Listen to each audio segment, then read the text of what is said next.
Welcome to the Inglorious Bards. I'm your humble dungeon master, Tom, and this is Adventure 21. We are glad to be back, excited to be here. We just recently finished a large arc for this season. We are continuing Season 3, picking right up from where we left off, and are diving into further adventures with our heroes. Let's get. I'm intimidated by this recap. Let's get a recap of what happened last session with Jeremy. Jeremy, take it away. Yeah. So, there was a lot that happened. The king had returned, and there was not a little bit of setup to get all of that done. In fact, there was an entire gathering of the people, of the Yosoki, of a bunch of senators and everyone really preparing for the situation. And despite whatever fears or possible obstacles that would get in the way, the defenders stood by the king, and we led the way and we led the charge. There was an entire stand down that was about to happen with a huge force of guards in the beginning. Lieutenant Gareth came in, remembered us, spoke to the truth of who we were, and spoke to the name of the king, and we ended up getting through a little bit until there were some magical golems that attacked us inside at a force field. We fought our way through that and made it inside. Finally, the defenders were in the Senate, confronted by Senator Kethed, several others. Sir Brenros was in there, as well as Sir Kendall, who was in there, and it was a standoff of wills and diplomacy. There was conversation happening all over the place. Xander detected that there was some magic that was going on that was actually altering the moods, very similar to the way he recognized it with Lady Talmaldrin. He and Iggy went to investigate while the others stood and spoke and had their way through. Xander almost lost Iggy in the process of fighting through magical beams and the cogs. They found the machine, but they were also visited, as they were way back in the beginning, by let me get the name, I want to get it right, Third Calibret Aenair of the Honor Crin, who is now working with Senator Kethed and working and getting his own strength back into our realm by other means and traveling through other forms, assuming not the chain gate or a different way. That was a giant reveal that happened inside. It led to some mini battles that happened back and forth. And finally, there was a standing and a vote and things that were set. And when it was determined through some incredible diplomacy, some of the best speeches that we have ever heard, Senator Kethed was voted down and the king was reinstated. At which point, Sildren jumped in, grabbed Senator Kethed, and slit his throat. He said some pretty incredible things as well, and then threw him out to the crowd. There was a follow-through and a celebration afterwards, but that is where we left our heroes. The king was giving titles to us for our work and was giving positions of power for each of us that we could be, most of them to help serve and be in service of the king. Some of us rejected them to continue adventuring in our education of ourselves. Others accepted and decided to stay in service of the king. And that is where we left off. That is where the chapter folded. And now it's time to start a new one. So let the adventure begin.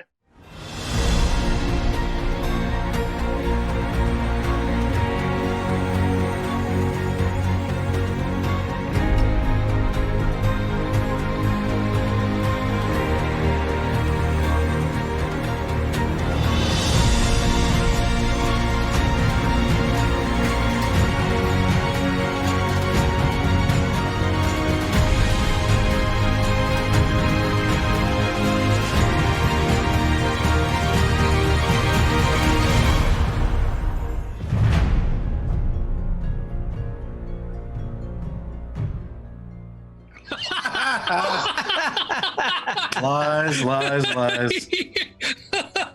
amazing. NTT right there. In the city of Mirskan, the Kingdom of Navarre has reclaimed its true king who has returned. King Feyon is the new king and returning king with the help of our brave heroes. It has been a week since the end of the Senate and gaining the king's title back, and it has been a lot of change, a lot of interruptions to the normal life, but things are somewhat returning to normal. Our heroes have gathered over this last week and have celebrated with the king in his private chambers and are having this great party. He's handed out some rewards, his gratitude, and the party's going long. Everybody's celebrating. He also has given off several different titles and offers to take on new jobs to these great heroes as he has a kingdom to rebuild. Several of you have passed on these offers. There are a few that have not, and King Feyon calls upon Iggy and Idrisil, and King Feyon says, Ignal, Heavybringer, you honor me with accepting this title, and I hope my new crown doesn't distract you from these words I'm about to share. I appreciate you coming on, taking on the captain of the guard in Mirskan, but understand that the guard is in shambles. You will have to pick up the pieces. You will have to find the right men and women to protect this city, and you will have to start immediately. Yes, I understand. I will make sure you have the appropriate lieutenant who has remained with us. He will be your guide, and you can, tomorrow morning, or even I would recommend this evening, get to the guard quarters and start taking stock of your men and the situation we have here in the city. I will start right now. Right after I talked to my friends, I will head there, and I will start. Very good. Idrisil, the same I shall say holds true of you. You have now control of creating this new group of wardens, and they will have quite some authority and capability. In particular, I'm most concerned about the brotherhood throughout all the different towns in Navarre, and I think that might be a starting point, starting at some of these smaller towns and finding out what their situation is and removing these brothers. But again, you must strike quickly with this and find those people who you think would fit this new organization. Your Grace, it would be an honor to serve you, and I will pack immediately, and with Iggy say goodbye to my friends, and we shall hunt these brothers down, and we shall see them to their end. Excellent. Well, let us continue to celebrate. And he does another cheers. There's more music playing. There are other guests who are here at this party. It's about 20 or 30 people, most of which you know. A couple of the senators that were on your side. Lord Yendamore is here. There's a lot of goodwill here in the town, in the party. Another hour or so goes by, the party's kind of winding down, and Iggy starts calling attention to his friends. I'm sorry, I can't hear anything that just happened. Could you please repeat all of that? The costume has thrown off reality. Oh, it was so hard to stay in character. Oh my god. That's really what we've been missing this whole time, I have to be honest. I didn't say we could do costumes. You wear the robe well, Tom. You wear it very, very... This came about by one of our viewers, Clay God, who recommended this. Very well done, Clay God. Well done. Oh my god. I'm coming back to dress as the boy barbarian then.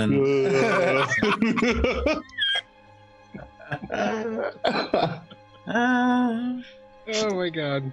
Friends, All right, sorry. Can I have a moment? Of course. What do you need to eat?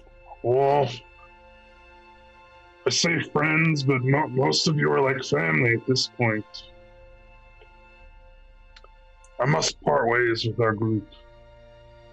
We started something here, helping the king get back to his rightful place. I want to see it through. I'm going to remain here in Mirstone. I'm going to lead the King's Guard, the town guards. I'll always be here. I will always be here to drink beers with you, and I'll always have a good dirty joke for you. And good luck on your further adventures. Little Xander, take these. I think you'll find better use of them. And Ignal hands you his Nexus key and his Meyer pin. Wow. Thanks, buddy. You sure you don't want to keep these? He make a Mac around. Nah, I'll miss the Nexus, but I would have missed it more if it was full of ale. If you are staying here with the king to help keep the yard, then perhaps I am free to go and to look around. I've not done much of that in. Oh my. King sir. King is kind of talking with someone else, but he looks over at you. What is it, Piercy? I'm seeing something out the window. There's a big black tornado. He goes over and starts checking it out, and some other people start to show an interest as well. And as he's going over there, though, I believe Idrisil tries to get the attention of the group. Yeah, Idrisil will halt Piercy before he gets too far and just says, Piercy, I know we haven't known each other a long while, but you and your family are living proof of the king's justice. You are a fierce fighter and a great ally. I am proud to call you a friend. And you as well. Pardon me, there's something over of here. course. Brenros, my old friend. A more honorable man there is not. Nor one worth half as much as your shields on the field of battle. Our long days of fighting are far from behind us. I hope to see you again in this life or the next. And I'll clasp arms with Brenros. And safe travels to you, Idrisil. It is a dangerous world out there. Indeed. I hope Sildren. to hear word of your successes. And yours, friend. Sildren. Idrisil will do something that they haven't really seen before. He'll press his head to Sildren's, which is a common elven greeting that his family used to do when he was a child. We elves will always be connected. I'm sorry Raineth escaped us once again, but Ignal and I will be sure to alert Feyon if we see any sign of him. You keep doing well and watch out for these two, points to Brenros and Xander, and especially watch out for that one, points to Piercy, around that one, points back to Xander. Ignal, good luck in your position, my friend. You wear this title well. Give the brothers an extra smack for me and Jix when you kick them out of the city, and I'll try to keep them at bay elsewhere. It has been an honor. I'm sorry, go ahead. Good luck to you as well, and I'm sure we will see each other around. It's been an honor fighting and drinking by your side. Aye. And he'll kind of reach his arm around Iggy and force a hug on him and turn both of them towards young Xander and just say, Xander, oh, Xander, my, how you've grown. Not physically in size, but your courage. My hair's taller. Is, but think of this, Xander. The next time you go back to Edlin home, it will be with a whole new group of friends than when you left. You are now lord of a great house in the capital city, master of great magic within that same city. And we mustn't forget, you got your first kiss. Stop. None of us, except for maybe Iggy, would walk straight into danger the way you do, with sheer confidence that everything will just come up Xander. Never lose that, my friend. as your most precious asset. And Idrisil will bow and kind of walk away. Before he runs, Xander runs out and throws himself around his thigh or whatever he can grab to give him a hug around the waist. All right, you hug the elven thigh of Idrisil. And during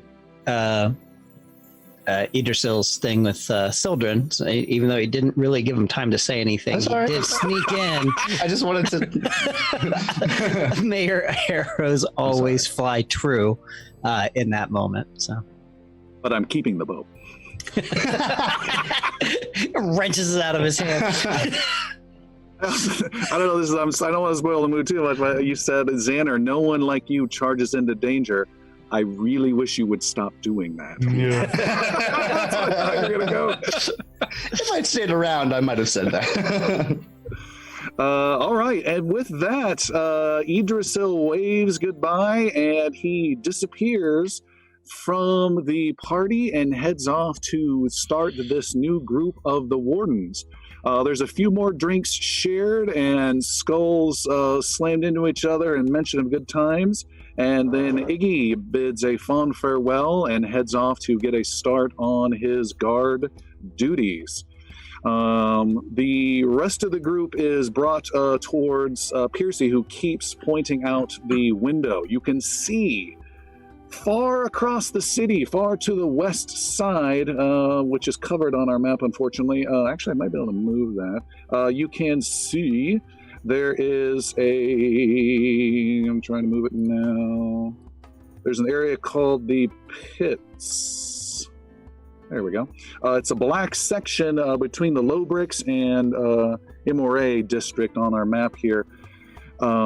And over that pit section are strange, dark clouds. Those weird billowy ones you might see online that are really, I can't remember what they're called, but they're the weird, dark, inverted ones. Really sinister looking. And you can see from those black clouds is what Piercy calls a tornado, is some strange clouds just pouring down into the city itself that looks completely unnatural and unwholesome. That looks unnatural and unwholesome! Yes, it doesn't look normal, does it? That's awful. Is there like major debris or things flying around? No, you can see black clouds funneling down in, and also we need to adjust our cameras real fast, guys. Go here. That's all right. We can fix it.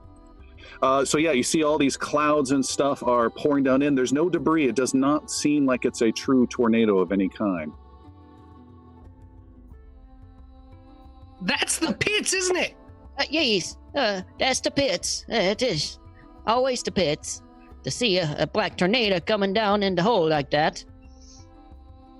No, it's in the pits. Yes, it's the Pits. Yes, I agree. It's bad news. I'm saying that it is the pits. It's bad, but that's the place that they keep the stuff. It's the dark. That's where we got the Nexus key, in the pits where we crawled down. Oh yes. Should we go? It looks bad. Yes. We'll be sorely pressed without Idrisil and Iggy, but we must press on. And Sildren will turn to Piercy, Xander, and Sir Brenrose and look for acknowledgement that everybody's still in. Xander's just getting ready. Like he's Getting that hat on, the floppy hat. you gotta get the thing. Well, it's going to be quite a walk. We better get started. Not for me. You guys have traveled across the realm, and you don't want to walk a couple blocks down the road? We were in the middle of a party. So there's priorities here. Do they have a scooter in this new kingdom? Party guy. He's got a basket in front to hold his sword and shield. All right. right, you guys head out, not too drunk, and leave the party.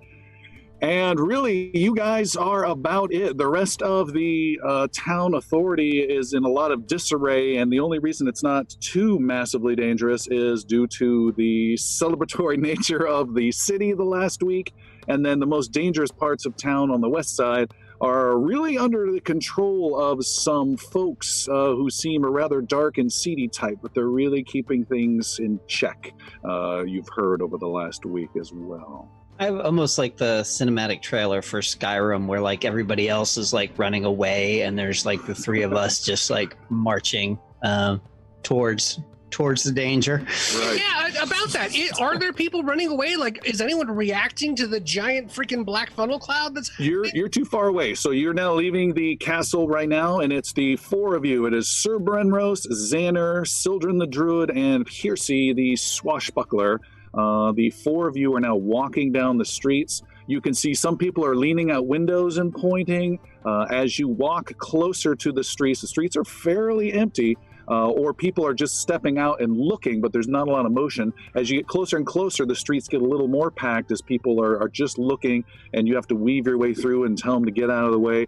And you make your way across the districts until you approach about Midtown. You go through a small plaza.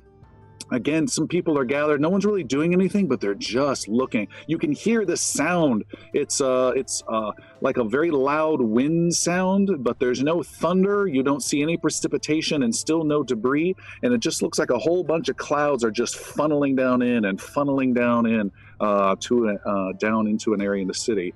Also, you notice, much to your chagrin, I believe, maybe Brenros and Sildren in particular, you guys grimace as you see yet another body hanging from a long rope with a little sign around its neck still. This one says traitor, and it's some guy who has his throat slit, whom you recognize as Senator Kethad, who is hanging now from the rafter. Hey, they're working!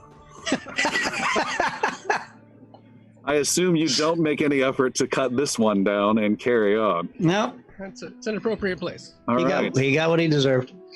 You carry on and move west further through the city, and you head down the last big plateau into the lower section towards the docks, where you see all of this energy, and it's this hollowish wind sound, like a huge wind turbine, but with still a lot of machinery, low rumbling behind it, as it's 1,000, 2,000 feet up in the clouds. These dark clouds are all just funneling down in, and as you get closer, you see they are all funneling down into the area of the pits, as Xander had predicted.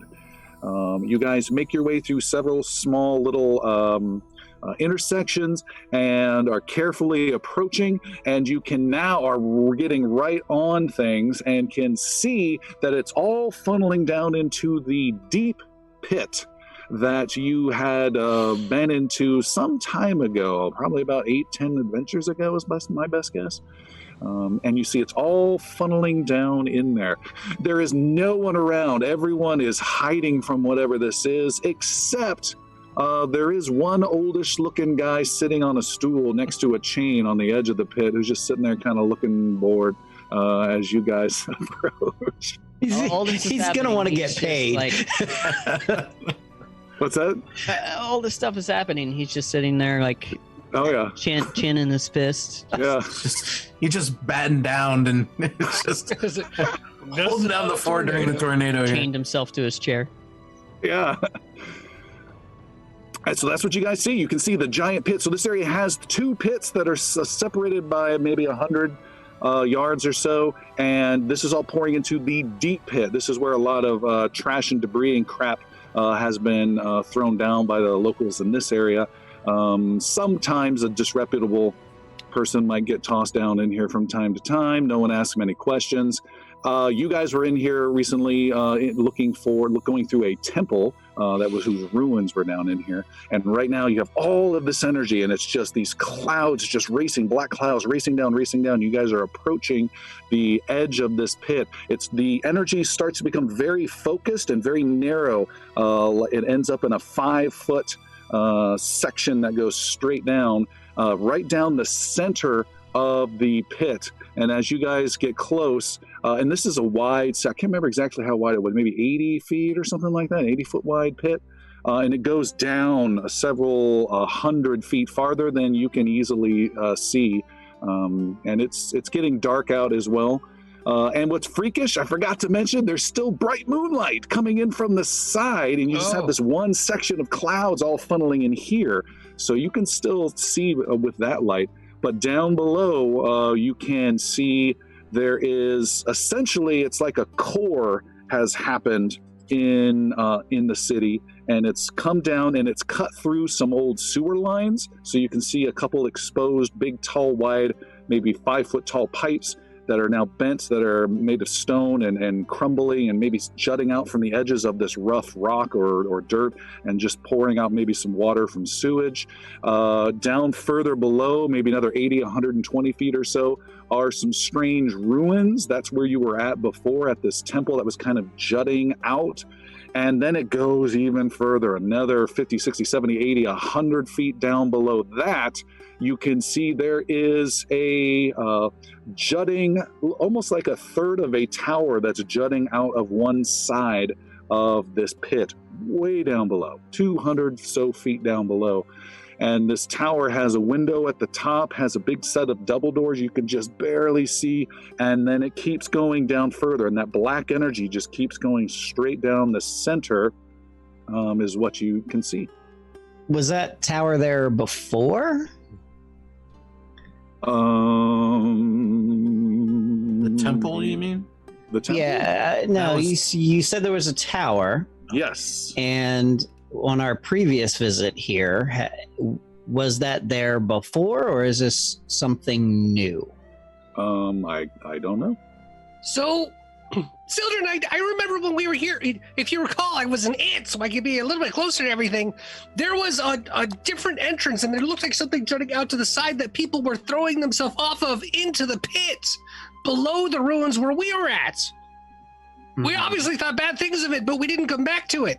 I think this is what we should have done. Which of the gods do we have to thank for this? How far down does the pit go? Well, I don't know for sure, but any of the lore that I've seen says kind of forever, I think is what they said. It goes really, really deep. When Piercy looks over the side, what can he see? You can see everything I described above. Make a perception roll. Perception roll.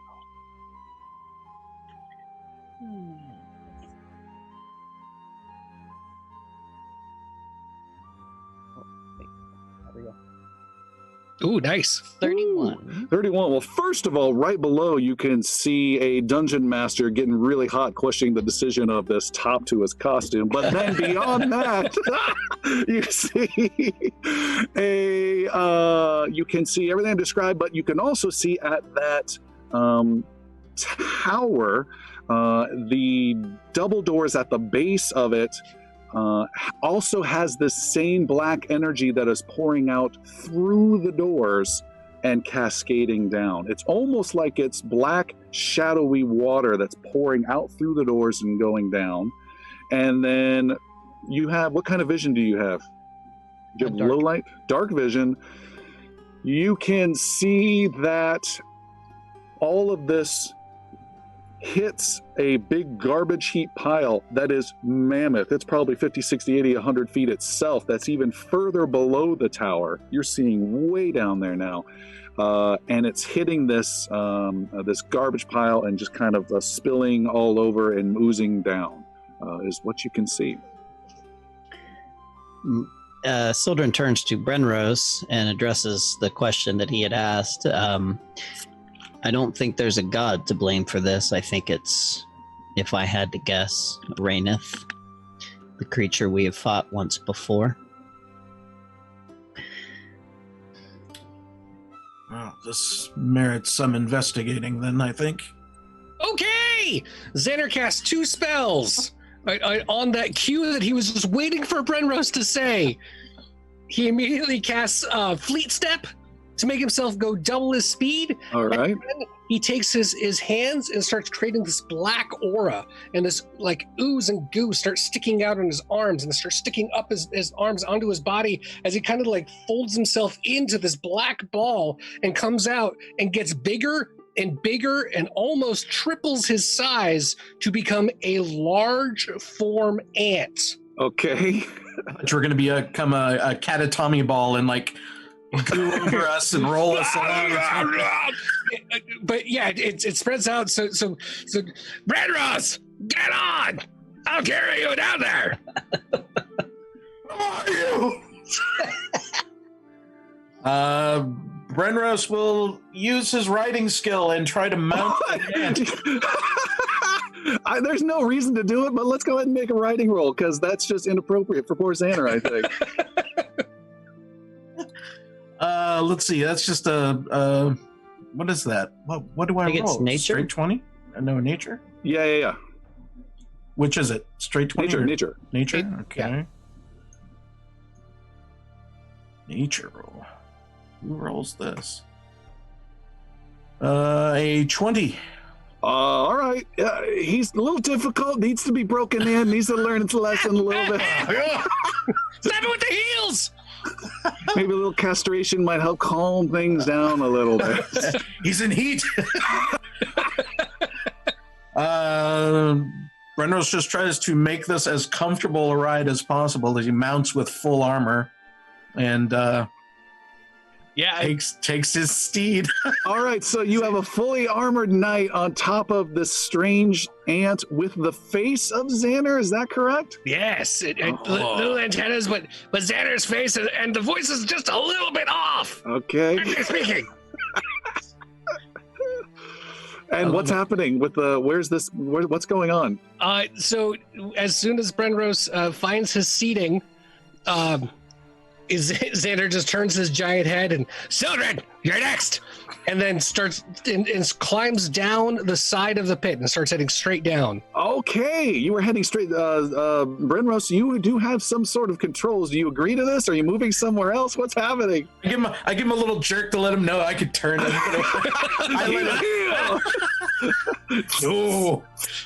I let him have control to take us down. I do kind of halt a bit when I feel like I might be slipping or giving somewhat, just to kind of stay my balance. No, that's good. And then every time he does respond to that, you reach into your pocket and pull a little treat and put it right into his mouth. Sugar cubes! Sugar cubes! All right, and Xander, you're climbing down this a cut rock, and again, it's just like someone took a core sample down through the city, and as you go down, you're reaching this almost compressed slice of an earlier construction of a city that used to be here, that Mirskan has grown on top of, where there's some old style buildings, and it's all kind of crunched down. Instead of 40, 50 foot tall buildings, there's another layer of rock and stuff that's crushed down. Now it's only about maybe 20, 25 feet or so. You can see the markings of I believe it was an engraving of a hand kind of touching a weird web thing of a temple that you guys went into before. And you're climbing down further past that. Is that correct? Correct. Okay. You head down to beyond that, and you can see this black stuff that's pouring down not too far away from you, and you're staying clear of it, and it just makes this kind of whistling again air sound coming past. You can see this pit of debris even much further still down as you're climbing down towards this pseudo tower, I guess is your destination. It's about a third of it sticking out. The rest is connected still inside the earth. As you're heading down, Brenros, you're just holding on for dear life, freaking out, trying not to sound like you're freaking out. But Xander, you can see on this mound, there are also a bunch of dead bodies, 10, 20, 30 of them lying around and having fallen in different spots. And then this black shadowy wave is just kind of washing over them. And then you can also see and it's just this big mound that comes all the way down. And at the base of the mound on the edges, you can see there are some large, strange, tall shaped arches and corridors that branch off. There's maybe 4 or 5 of them. And you can see there are maybe about 10 or so of these bodies that are animated and moving about zombie-like and slowly moving, some entering into these large chambers, some not. So overall, it's not a pleasant place to go down there if you happen to slip, is my overall theme. It's And you can also see as you're going down this tower, it's got a big, tall open window. The window's like 6 feet tall, and it's cut in the quote-unquote top of the tower that you're climbing down towards. And then a couple stories down beneath that are some big double doors that are sealed, but more of this black magic stuff is coming out. It comes out the doors as though it's ghostly-like and spills out the middle of the doors and then spills down the side almost like a weird shadowy waterfall and heads down. Piercy, after seeing Xander turn into an insect, which I don't think he has seen before, What is your response? and then seeing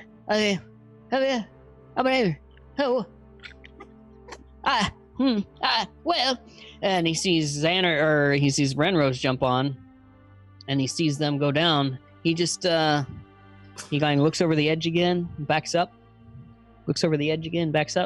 clicks his heels twice, and just hops over the edge. You're leaping over the edge of the pit. Yes. Someone just watches this and casually Just along walks the up edge, and looks along down. the edge. Not like out or anything, just like, and just hops. All right, let's just click Tim's camera off now. All right, Piercy just steps over. And there's like a weird metal railing around the side that's all crooked and not completely there. And he just kind of steps onto that and then just steps off and disappears. Who's still left up there? It's just Sildren, I guess. Yep. Sildren, you see your friend just drop as though he's the only good part of the movie, The Happening, and he goes down and falls and just keeps going and going and going. And I just want to make sure, again, we can go back, Piercy. This is a fall of somewhere in the region, depending on where you land, 250 to 300 feet. And I said there are bodies down there, but that's not a soft stunt man cushion, you understand? Yeah. All right. Yeah.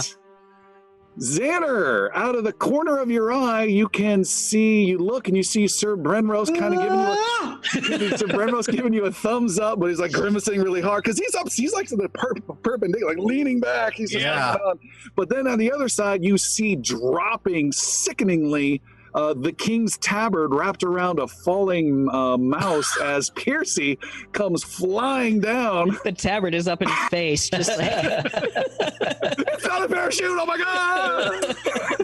You lied to me. And Piercy, you go falling and falling, falling, and you fall way past Xander and Sir Brenrose. You fall past the tower, and you fall another 100 feet past the top of the mound and go splat, maybe 20 feet up the mound's base, hit and land perfectly on your feet as you, with your new daredevil boots, have what's qualified as legendary falling. And what happens with that? that I can fall literally any distance and land on my feet unharmed. What?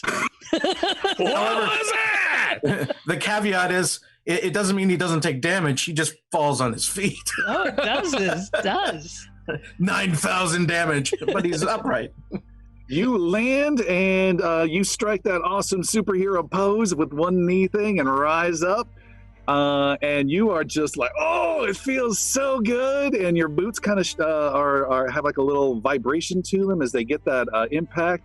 You're feeling cocky, but then you realize you're also standing on like 5 or 6 different corpses of this corpse mound now, and it's all just kind of sloughing down towards the side where you see there are a couple more zombies that are kind of turning around. People with their flesh hanging off of them, gaping wounds and cuts are kind of slowly turning around, and they're now slowly trying to make their way up to you, but they're slipping in this slushy snow bank of gore and goo.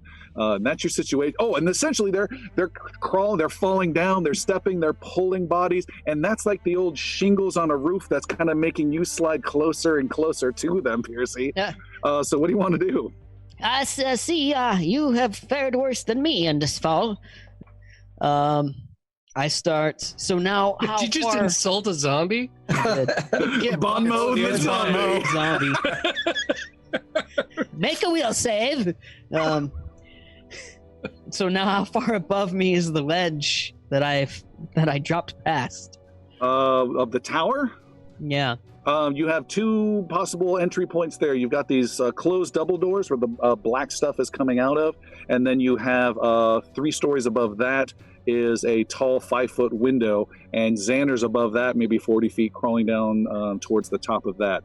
The base, quote-unquote, base of this tower jutting out the side of this pit is maybe probably 100 feet above you. Okay.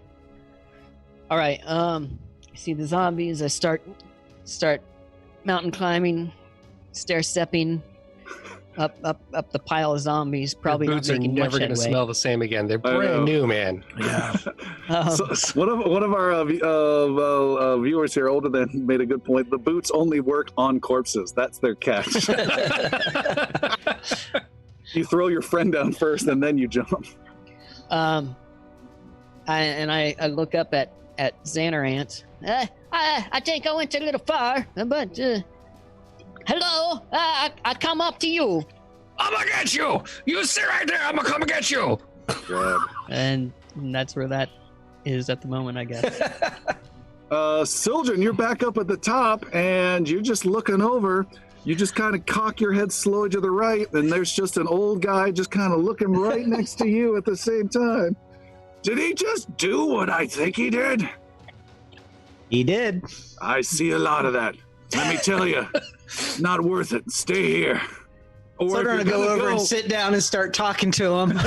if you are gonna go, leave me some of that gear you got. Don't take that down with you too. Your soul won't need it. So there should be an ant coming up pretty soon. 3, 2, 1. Saturn, he jumped down. Oh God. Okay. And Sildred will go climb upon Xanarant. All right. Xander's going to help him with his little mandibles. I'll just slap her in my mouth. Just slap her. No. It's like his foot. It's like, I gotta get it back. Is Xanarant called a Xant, or I don't know? It is now. Where did you drop off the knight, Sir Brenros? Kind of important to my story. Yeah. I think where I was taking was to that window area, that opening that was down below, right? And Yes. and I would the ant's moving really fast. It's moving 60 feet a move. Oh yeah. So because you did the fleet thing. Yeah. So like, you know, one full round I'm going 180 feet. So I did just kind of rush down to Piercy, jump on, and then just kind of U-turn them back up and put them both into the window area. I'm not gonna stop, tuck and roll, and then you just top them off. Sir Brenros, you go into the window. You were dropped unceremoniously into the window, and there's dead bodies laying on the floor. It smells terrible. It's very dark. I would say near pitch black, and you don't have any vision. But I don't know if this is a better spot than the terror of upside down, kind of going down an ant into this pit. But that's your current situation. He's brave to a point. I've got a torch which I will illuminate, and Okay. I'm holding ground there, so it's torch and shield pretty much. Sure. What I imagine then is you plant your shield into the ground, you sling your backpack, you get a torch, you get your flint, you're doing that little movie, click, click, click, it finally lights up, and then you see the bodies all around you, like, ah! Then you see where you impaled your shield. Ah! That's what's going on. I'm a bit more modern than that. The whole back of the shield is a strike face, so I can... Okay. And then when you think you're finally calm, all of a sudden some large, adorable rat comes flying through the window. Ah! As Piercy comes flying through, as you've been dropped off into this chamber, the upper chamber of the tower. Brenros is holding there, and... Is that you, Percy? Piercy? It's me. There's many dead around here. Keep your eyes out. I can't see too well.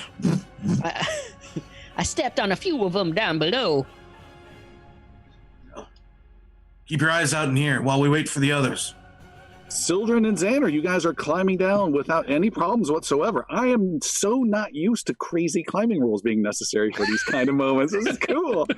I will say, Xander, you almost get caught up in some strange angled metal chain that extends horizontally not too far from the window. It's embedded in one side and another. You almost get hooked on it, and that almost sends you tumbling down, so much so that I need you to make a reflex save, please.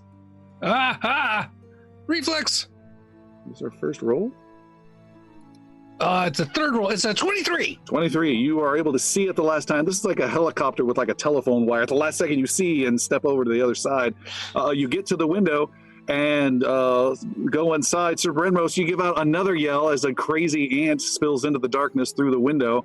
And Xander arrives.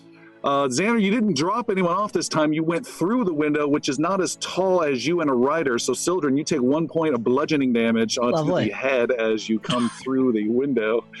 Mind the gap. Thanks, buddy. Is there any particular scent in this area? Yes, it is the scent of bloated corpses, fresh corpses, maybe. I say fresh, maybe anywhere from a couple days to 3 to 4 weeks old, and you can see several of them lying around. And it smells not too pleasant at all. Are you looking for something in particular? Is there any way Piercy can use his long snout, like scent abilities to kind of like smell his way to the most recently deceased corpses? Maybe, sure can. As if that's a path of corpses to follow. You smell something somewhat fresher than the others, you think, and you start sniffing, heading that way. Xander, are you staying in insect form, or do you want to change so you can cast further spells? Yeah, Xander will get out of his form. So like the ant starts curling itself up into a ball, and whoa, wow, that was so much bigger than last time. It bursts you out like Ace Ventura. It all just kind of like self implodes on itself and just kind of curls up, and then hair first, eyes second, then nose, and I just kind of stretch up and out of it. As all this is happening, Piercy, you finally find the freshest corpse and sniff it and find it standing right before you. And you kind of do that, you rise up, and like, I don't know, there's fists, I don't know what's going on, but there's this zombie that's right in front of you, and it's got this big open chest that's kind of splayed open, and there's this, and its lower jaw is missing, and there's a zombie right there, and it moves in to grab you, and you, Brenrose can see just across this small room. It's a circular room, maybe 30 feet in diameter. You can see that just as he's heading towards his door out, there's this zombie blocking the way, attacking Piercy. And Sildren, you are distracted momentarily behind you near the window as Xander's doing this weird transformation. Sildren, you can spot 2 more of these zombies that are coming out from under and throwing off bodies they are under and rising up. And there are now 2 not too far away from the window next to Sildren and Xander. And then in the middle of the room is Brenrose, and on the far side of the door is the 3rd zombie next to Piercy.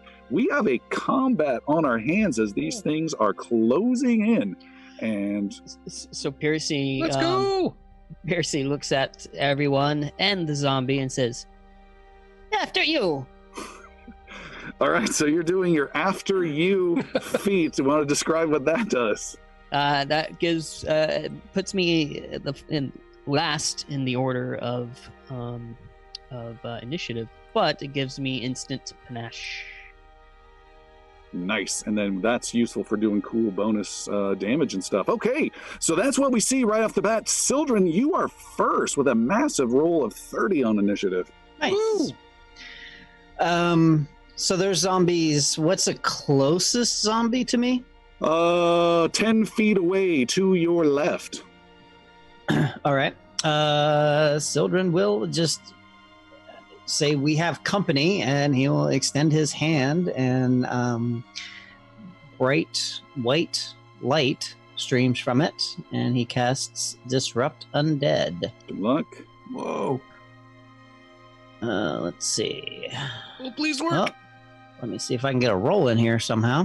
Looks like you cast it 3 times. Watch out for your spell. So much casting. It's a cantrip, fortunately. It's Oh, yeah. I'm hitting the die, so it should be. Just roll a 20 and add your modifier. Then. Yeah. Let me figure out what my modifier is for that now that I'm level 8. Xander, do you know off the top of your head? It's on your PDFs. Mine says 24. You guys are the same. So your modifier will be a 16 effect for it. Perfect. 26 to hit. 26 is a hit with this Disrupt Undead spell. All right. Very good. Some cleansing light comes out. All right. So he will take 15 points of damage. All right, you blast it with 15 points. It burns and it sizzles and does an additional 10 points of damage as it is susceptible to such positive energy. I'm sorry. The reason why he needs to make a Fortitude saving throw. Oh, that's why I'm rolling that? Correct. All right. Yeah, that's why the 20-sided die wasn't working. So I got a 23. 23 will not do it, so he will take that damage. Okay. So boom, shoo, you light him up. There's a big burning sizzling. He is still standing, but that was a good hit, and you still have, I believe, an action left. Yeah, Yathane comes screaming in, and she does a flyby attack now that she has that, where she, during her pass through, she's allowed to make a talon attack and not end in melee. Oh.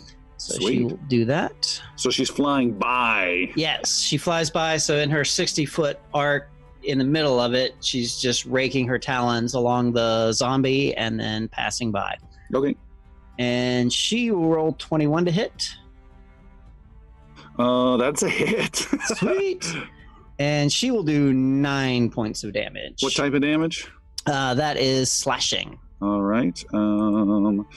With 9 points of damage, that does additional damage to the creature, and as more just a big gore damage. The weak flesh kind of separates a little bit easier, and she does some nice juicy damage. The creature returns the favor and takes a big lunge at her, but she's already flown past, so it takes an action to step towards you, and it makes one big swing at you, Sildren, to hit.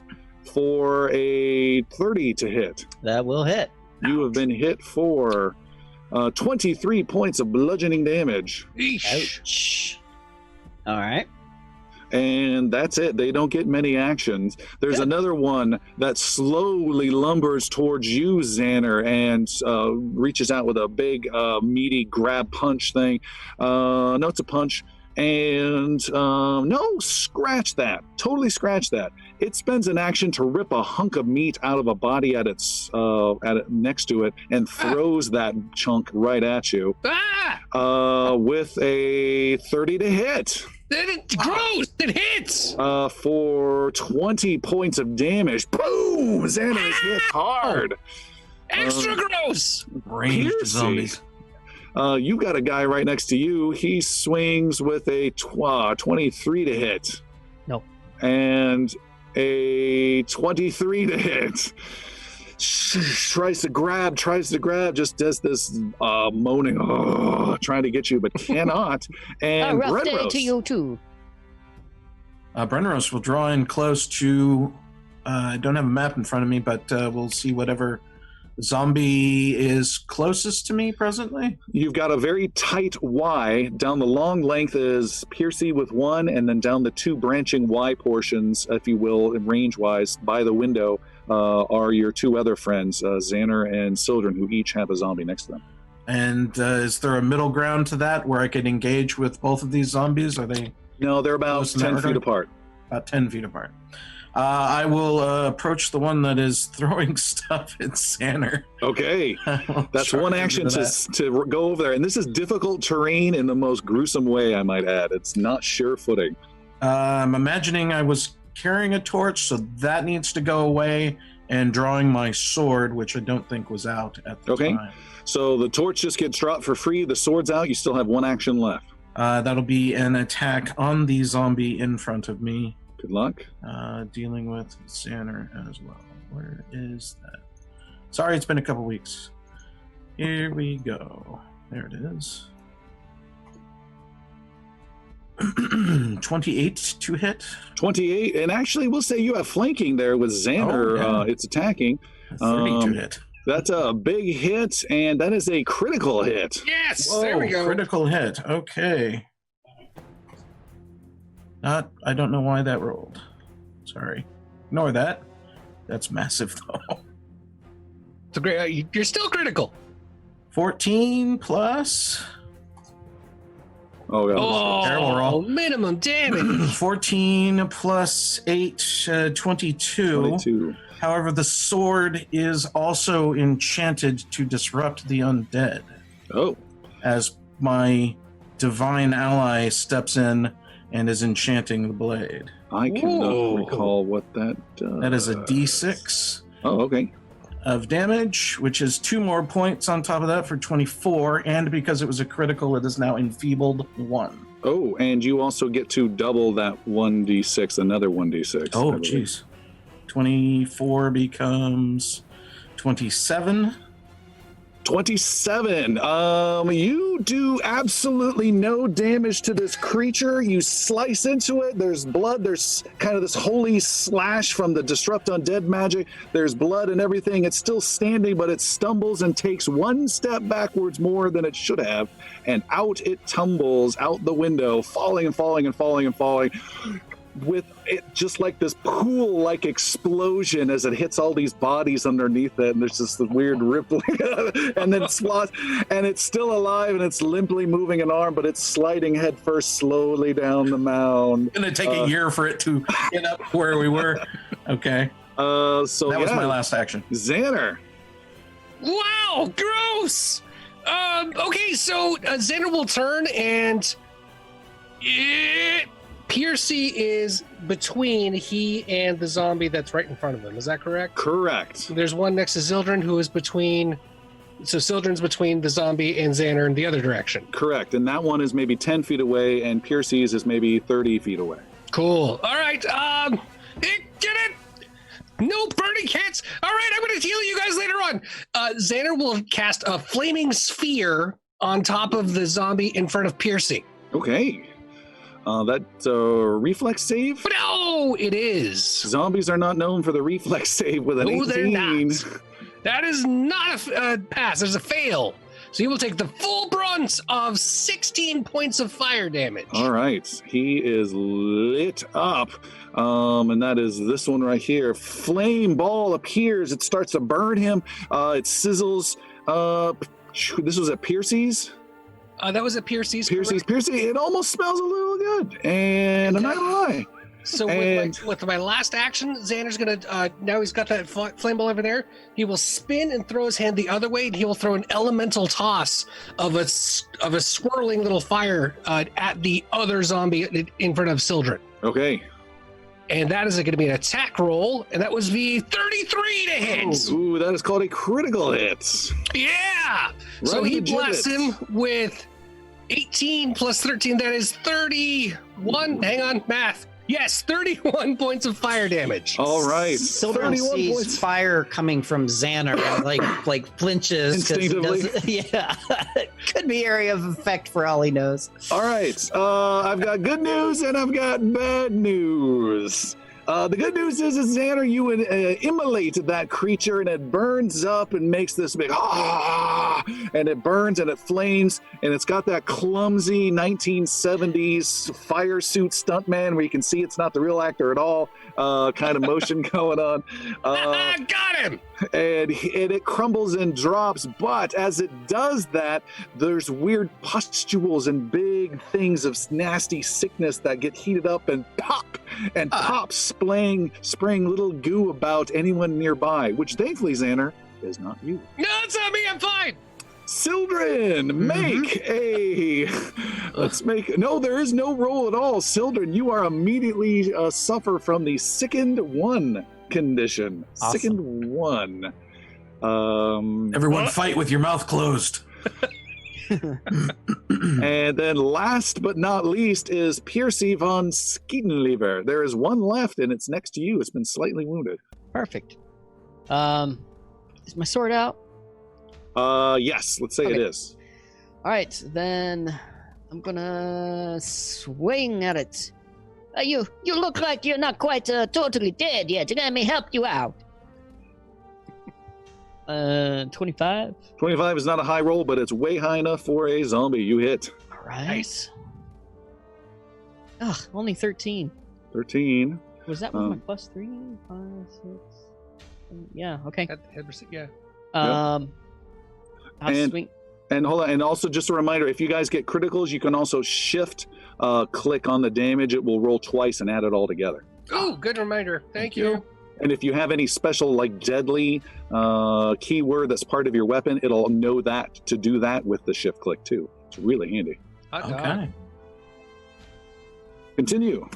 So I take another swing at him with a 20. 20 is not enough. You swing and miss. I'll just take one more. All right. Actually, I'll do a short sword finisher for the last one. Oh, You think you're kind of tricky, huh? And 27. 20. Wow, you rolled Nice. really high on the third attack. Yeah, that was a big one. Wow, with a 27, that is a hit with your finishing move, consuming your panache for bonus damage. You add a little flurry to the attack. Oh my god, that's a lot of dice. 22. 22 points of damage. What type of damage is this?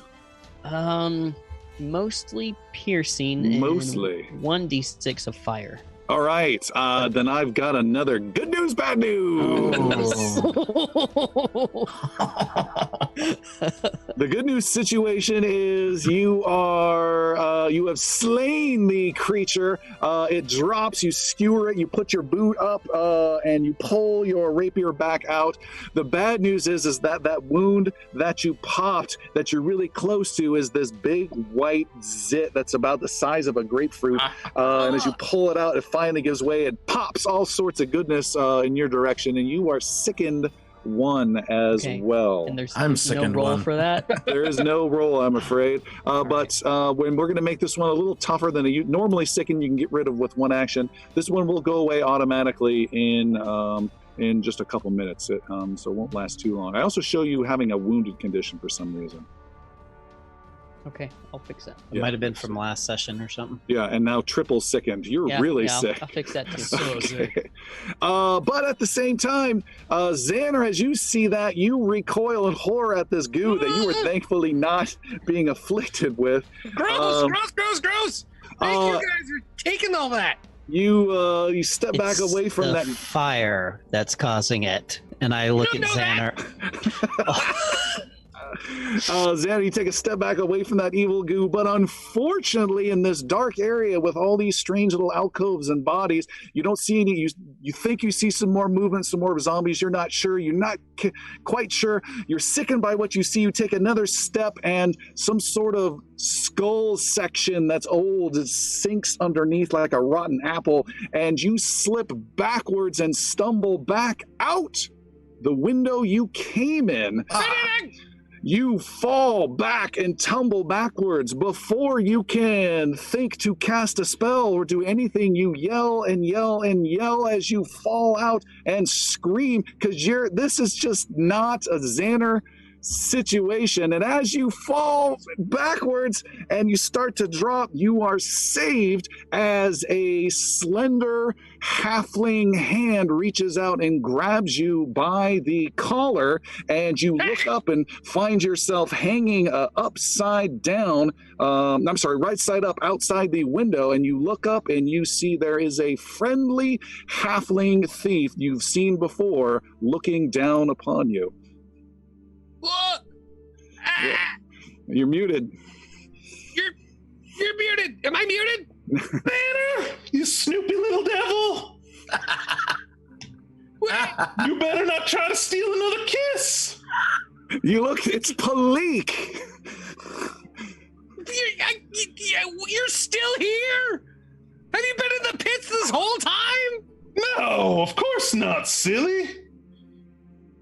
Can you pull me up?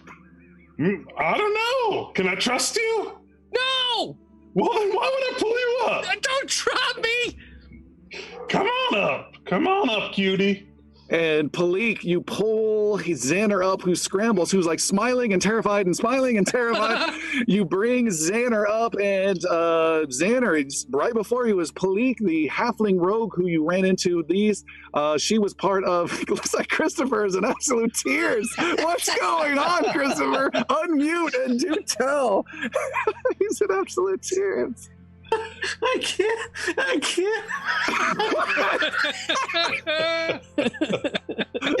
It's delightful. Oh, right when it happened, I was like, please be sad, please be sad. Sorry, I will get control of myself. Oh my god, that's hilarious. Okay. So this is Palik, part of the Guardians of Navarre, who you've ran into a couple times before, and she has just rescued you and returning the favor in some way. Xander reaches out to give Palik a great big hug. Whoa. It's too early in the day to get handsy. I'm not trying to give you... Oh, yes, you are. Thank you for saving me! I guess You're we're welcome. even! Because the time I saved you... I don't think that wasn't you. That was that darling little dwarf. Wait, hang on!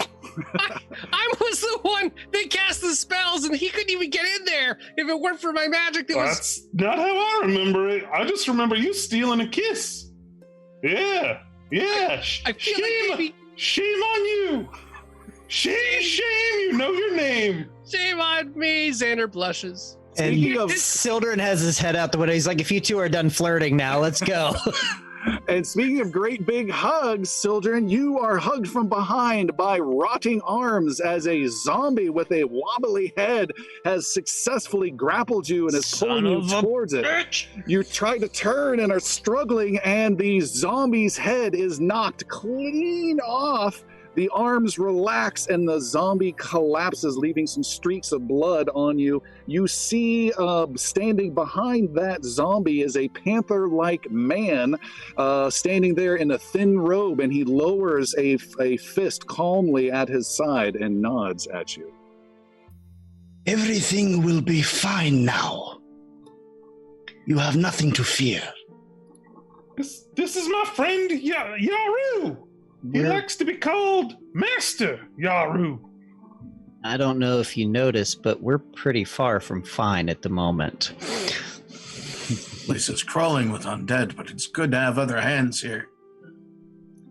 Why are you here? This brave young warrior came rushing to my aid when a group of young bandits surrounded me. Of course, they were no real threat. Just wayward youth never taught a better path. The real threat, that which brought me to this city, I fear has been growing stronger, and great evil is soon at our doorstep. I don't know what you said. Piercy, what did he say? Who is your friend? Piercy is not sure what to think about a giant cat.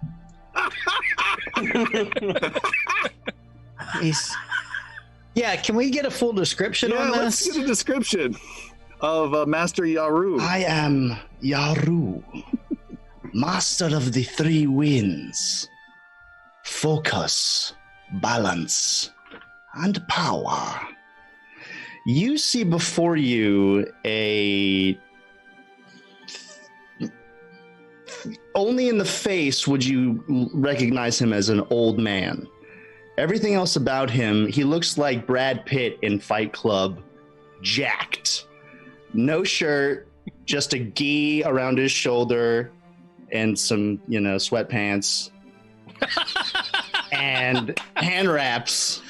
A little fanny pack. A little fanny with hand wraps around all of his paws, all four of his paws. He's got some jewels on his tail. And as he's talking to you, he kind of just goes into a lotus pose and meditates on his tail. So he's quite literally a panther-like humanoid. Is that it? I am what you would call cat folk. Oh, this is In not the going common to work. tongue. Hide, Piercy. What does Sildra know? Does Sildra know anything about the cat folk? Yeah, make an occult roll, please. Cult, huh? All right. Not Sildren's strong suit. Natural 20. What if it's a natural 20? What? Yeah, talk about strong suit. Let me tell you, I come from the Temple of the Three Winds. It's located in the Storm Range Mountain. Having spent so much of my time teaching others, let me just read you my bio real quick. Sildren, you've heard of catfolk, but before they are not very common. You've seen a few. You know of one who is a druid back in your homeland, but you have not seen many. You have heard from that catfolk friend of yours. He spoke about several of his people in the Storm Range Mountains, and he has shared some tales of a wise Tales. tales of I love a good tale. I really do. Of a wise teacher who you recognize the name as Master Yaru, a teacher of other monastic types out in the mountains who seek some balances within the forces of Varen. Master Yoru, I've actually heard of you. A brother druid of mine as one of your people and is familiar with you. An honor to be recognized among one of the druids known as protectors of this earth and nature. I see it as my responsibility to also protect nature and find peace between the gods and man. And he'll kind of address everybody and just say, whatever led us all here, whether it was command of a great leader, divine intervention, or your own inner self, it appears our paths have aligned. Will you allow us to join your group of defenders this day? I don't know what he'd say. Yes, what? No. Let us join your group, dummy. That's what he said. Malik, you seem to know this young one. He's a real stinker. I know most of this group. I saved him once. My brother spoke very highly of you, and we are in desperate need of allies, and it seems like it is some divine fortune indeed that we meet the both of you here and now. There is obviously a great evil upon us, and we have met here at the gate of it all. Join us, and together, hopefully, we can survive it. Let us step further into the darkness to bring forth the light. Let me just say that I personally could curl up in my bed and listen to a podcast of just Master Yaru reading me children's bedtime stories. I think that The itsy bitsy spider climbed up upon the water spout. Down came the rain. Yeah, I can do it. How does it finish? How does it finish? How does it end? Drops the water out. Out came the sun. Dried up all the rain. I don't know the rest of them. Poor old Rudolph would never ride a reindeer again. I don't know. As a bonus for our listeners, our podcasts are now going to be 6 hours long. We'll finish with stories. And then we'll also finish with different heroes throughout the season. And just how would Iggy's bedtime story go? Yeah. I crushed the fucker. Hickory dickory dock. He's Andrew Dice Clay.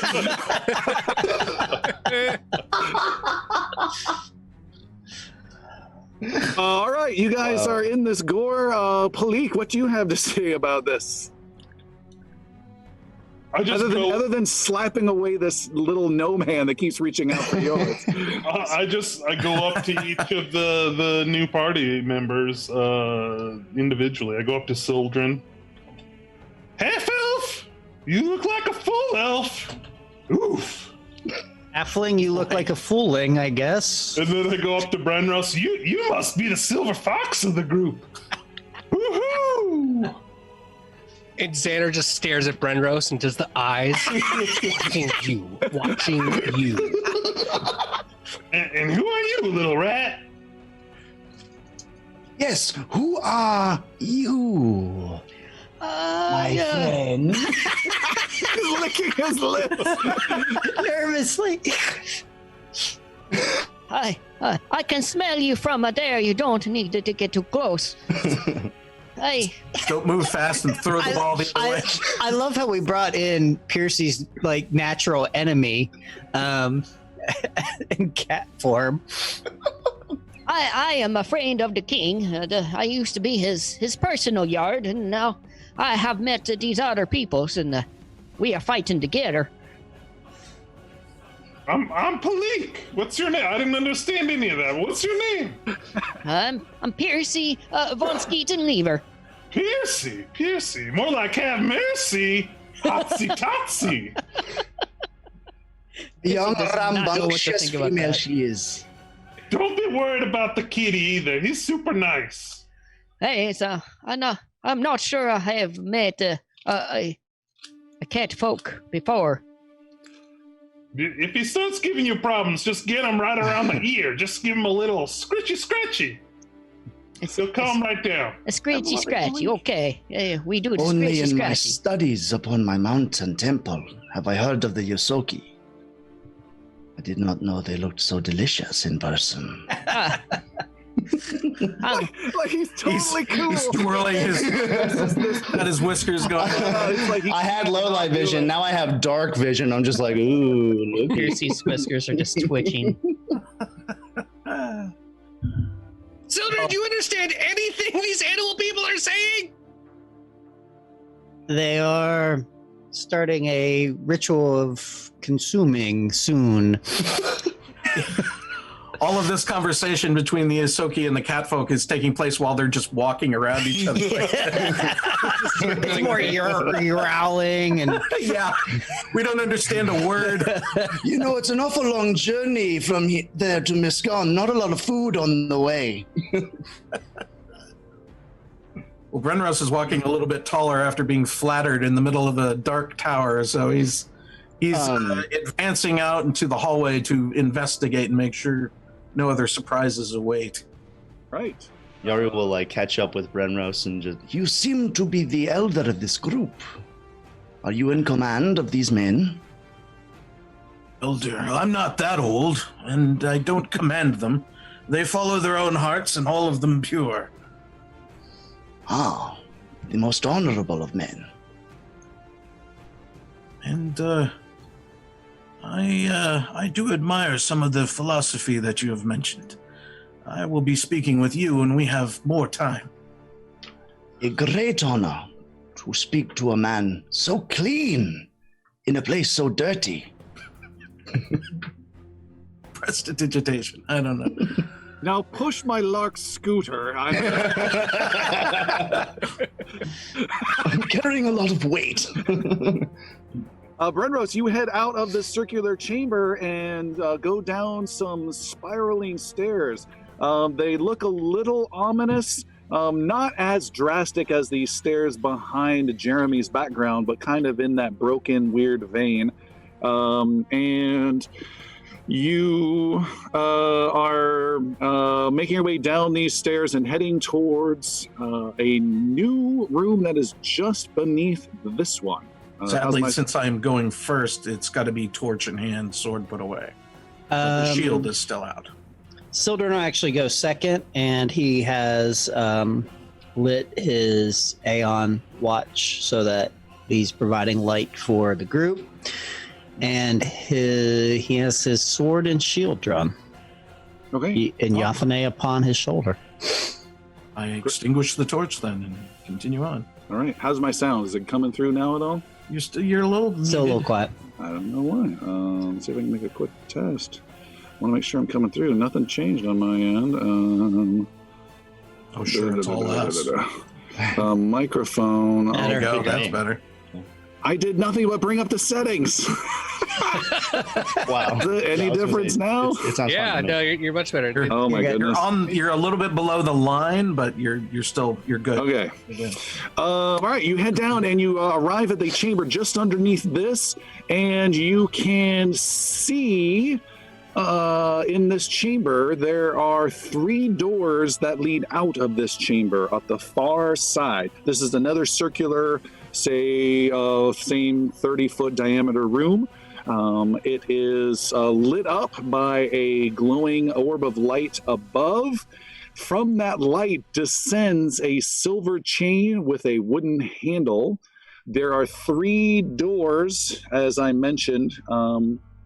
The leftmost door of the 3 has this black energy that's seeping out. And again, think of it like black clouds or such that comes racing out about 4 feet off the ground through the door, races over and descends down another stairwell that's another way out, and just racing down in that situation. You can also see there are 12 alcoves in this room as well.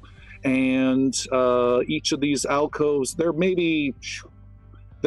up above the ground a couple feet, and they're inset just a couple feet. They look like little mini shrines with little things inside of them. Alcove might be too strong of a word, but you get the right idea.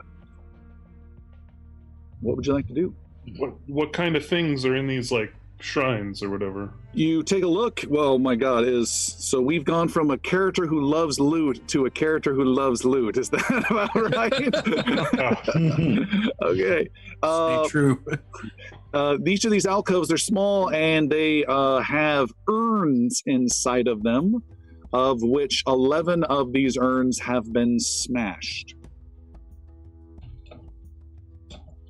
Can I get a description of the 12th urn that's still intact? Sure, you can see there's a giant cattail in the middle of Chris's camp. I'm very sorry about that.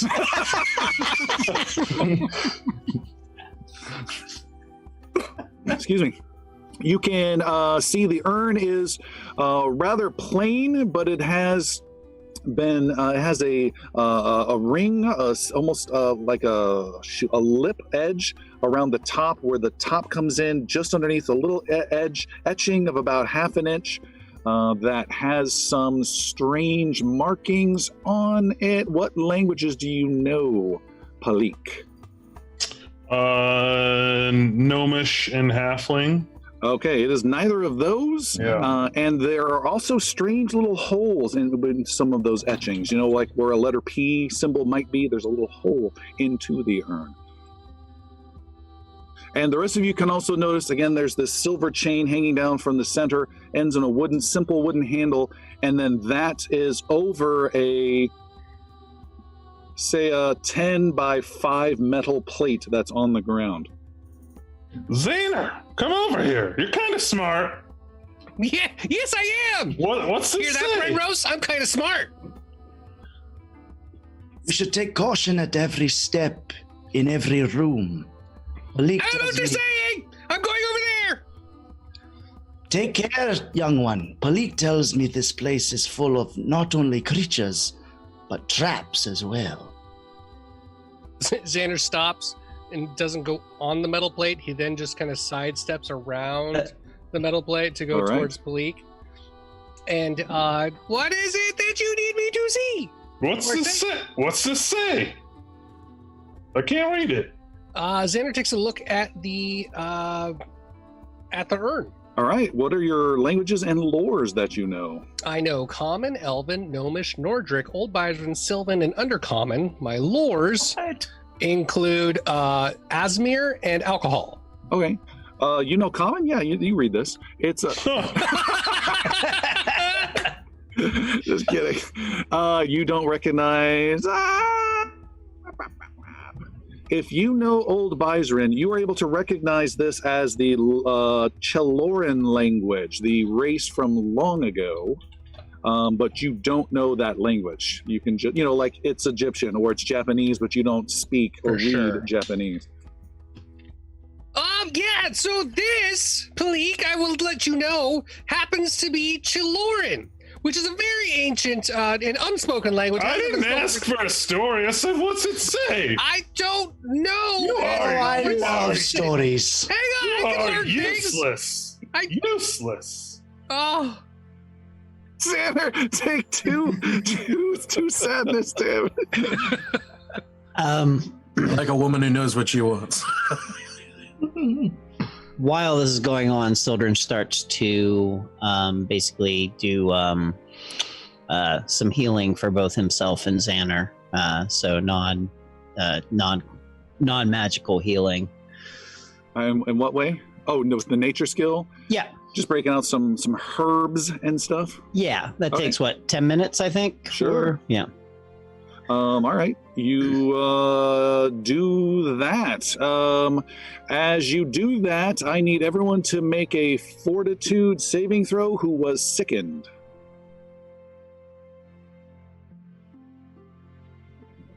you guys don't look so good. 32 for Sildren. Sildren, Sildren just goes off to the side for a little bit and purges the berries he ate for breakfast. He's got to stay lean. 17. And Piercy, you can't tell why he's looking odd, but you don't know if it's the cat or something that he saw. Piercy's still suffering from that. And then during that 10 minutes, you're doing some basic healing. Yep. So I heal 20 points of damage to both Xander and I. Woo! And then I need everyone to make a willpower saving throw. Everybody. Oh, jeez.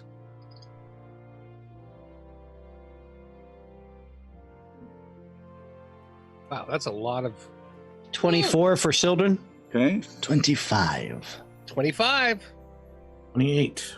28. 31.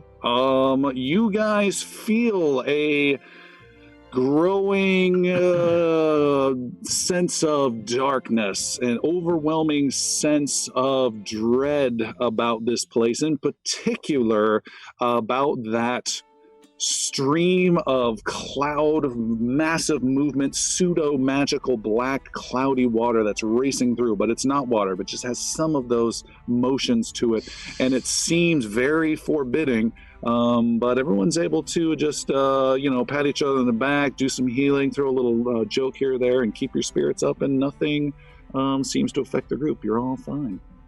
And to where is this stream flowing? Good question. It flows out. It's about 4 feet off the ground, coming through that far left door, and then it flows out and turns and heads down a stairwell. So I have an idea. Palik, pick up the urn. Okay. And she'll pick it up. All right, you pick up, and you pick up the urn, and you do your little hands thing. You grab a bag of sand, you swap it with the urn real fast. Yeah. Bar of soap, actually. You pick up the urn. The urn lifts up. There's no problems whatsoever. Piercy, you can make a perception roll, as can Brenros. And before you guys tell me that, Palik, you can also feel the urn, which seems normal and cold and urn-like in feeling, grows just a tiny bit warm to the touch. Okay.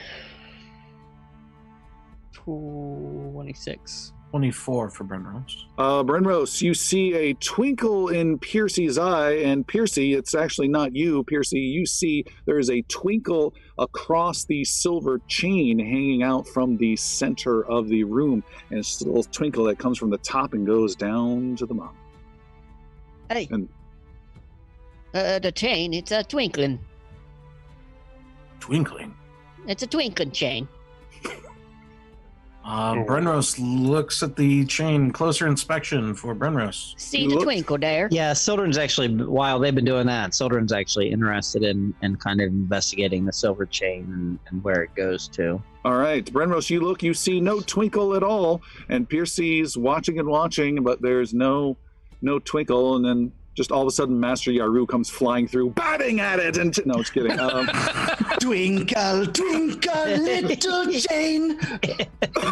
He does not do that. Yeah, you don't see any twinkle at all, Sildren. You see it's a chain that disappears up into the ceiling, into the glowing light that's bright. If you look up there, and it goes down and hangs about 5 feet off the floor, ends in a very polished wooden handle, and then it is above a metal plate that rests on the ground. And there's no darkness involved in that little bit there. Correct. So the silver chain, does it seem like when you're describing it, like I'm kind of hearing it as like it's kind of like bright and kind of like the brightness in the dark. Is that? Yes, it has a newness about it. Okay. Brenros would like to approach one of the doors and put his ear and give a listen to what might be on the other side. Okay. As you do so, there is a strange crackling sound, and you are zapped for 3 points of electrical damage. Yeah! This door shocked me! Try to shuffle your feet less. Yeah, there's a cat behind you that's just stuffing its feet, getting closer with one finger. He's purring, going between my legs, causing 3 points of damage. Got it. Thank you. Percy wants to take his short sword and reach out and just kind of Well, I wouldn't do that. touch the chain, the All twinkle. right. You are leaning out with your sword, and you touch the chain, and it moves and just makes that cool little sound when your sword just scrapes up a couple of links every bit against it, and nothing unusual happens. All right. And then for like the 5th time, you hear another yelp from Brenros. How many doors are there? It's just the one. Oh, This time, I'll hear. It's gonna work. Xander's gonna use his much heightened detect magic. Okay. So when Xander's detecting magic around, if he finds something, not only will he learn the school of the magic for the highest level effect within the range, but also the pinpoint the source of the magic within a 5-foot cube. Within a 5-foot cube. Yeah, that's great. Okay. Make an Arcana roll for some further information. Rolling. So that's kind of an interesting situation. Rolling. Oh, geez, that's a natural 1. I'm gonna burn my hero points for that. you don't have any. What? Yep, I'll use both because it's a natural 1. Take 2. Better not be an actual 2. That would be a problem for me. Oh, yeah. Sildren will give you one of his actually, so you can keep one. All right. All Thank you right. for the assist.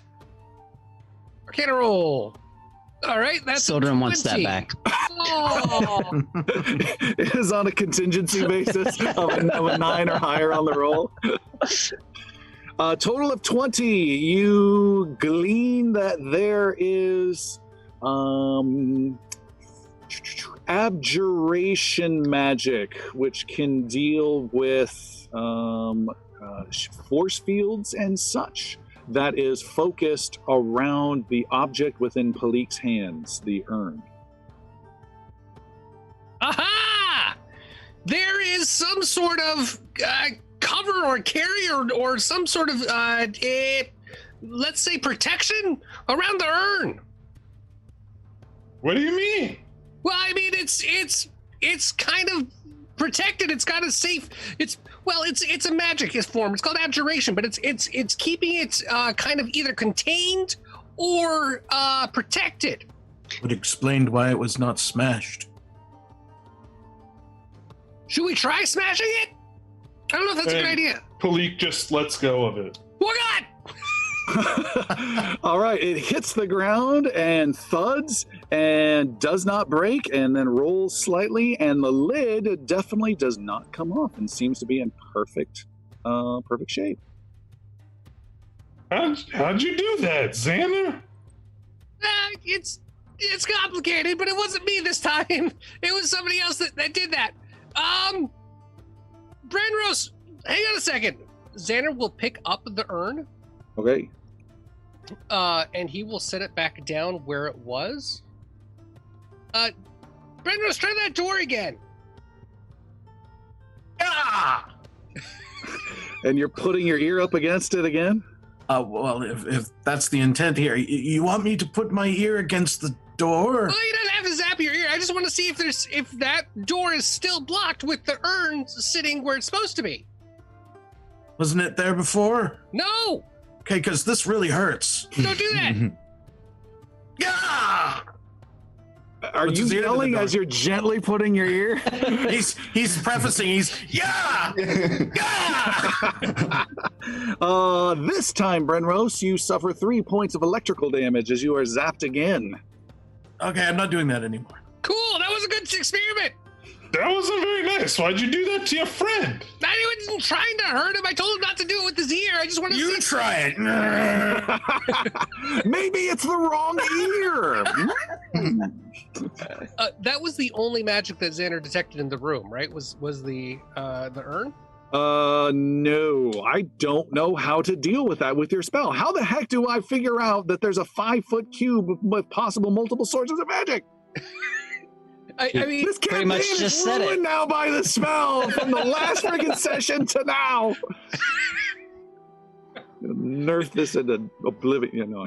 cantrip that's just been hiding out for so long. So how does it read again? I don't know how to deal with All right, multiple let's- sources. I'm gonna go ahead and read the whole thing because I have to. It said like the 4th level says as 3rd level, Yeah. so it's like Kickstarter tiers. So hang on, I'm gonna go through the top to bottom. You send out a pulse that registers the presence of magic. Everybody. No.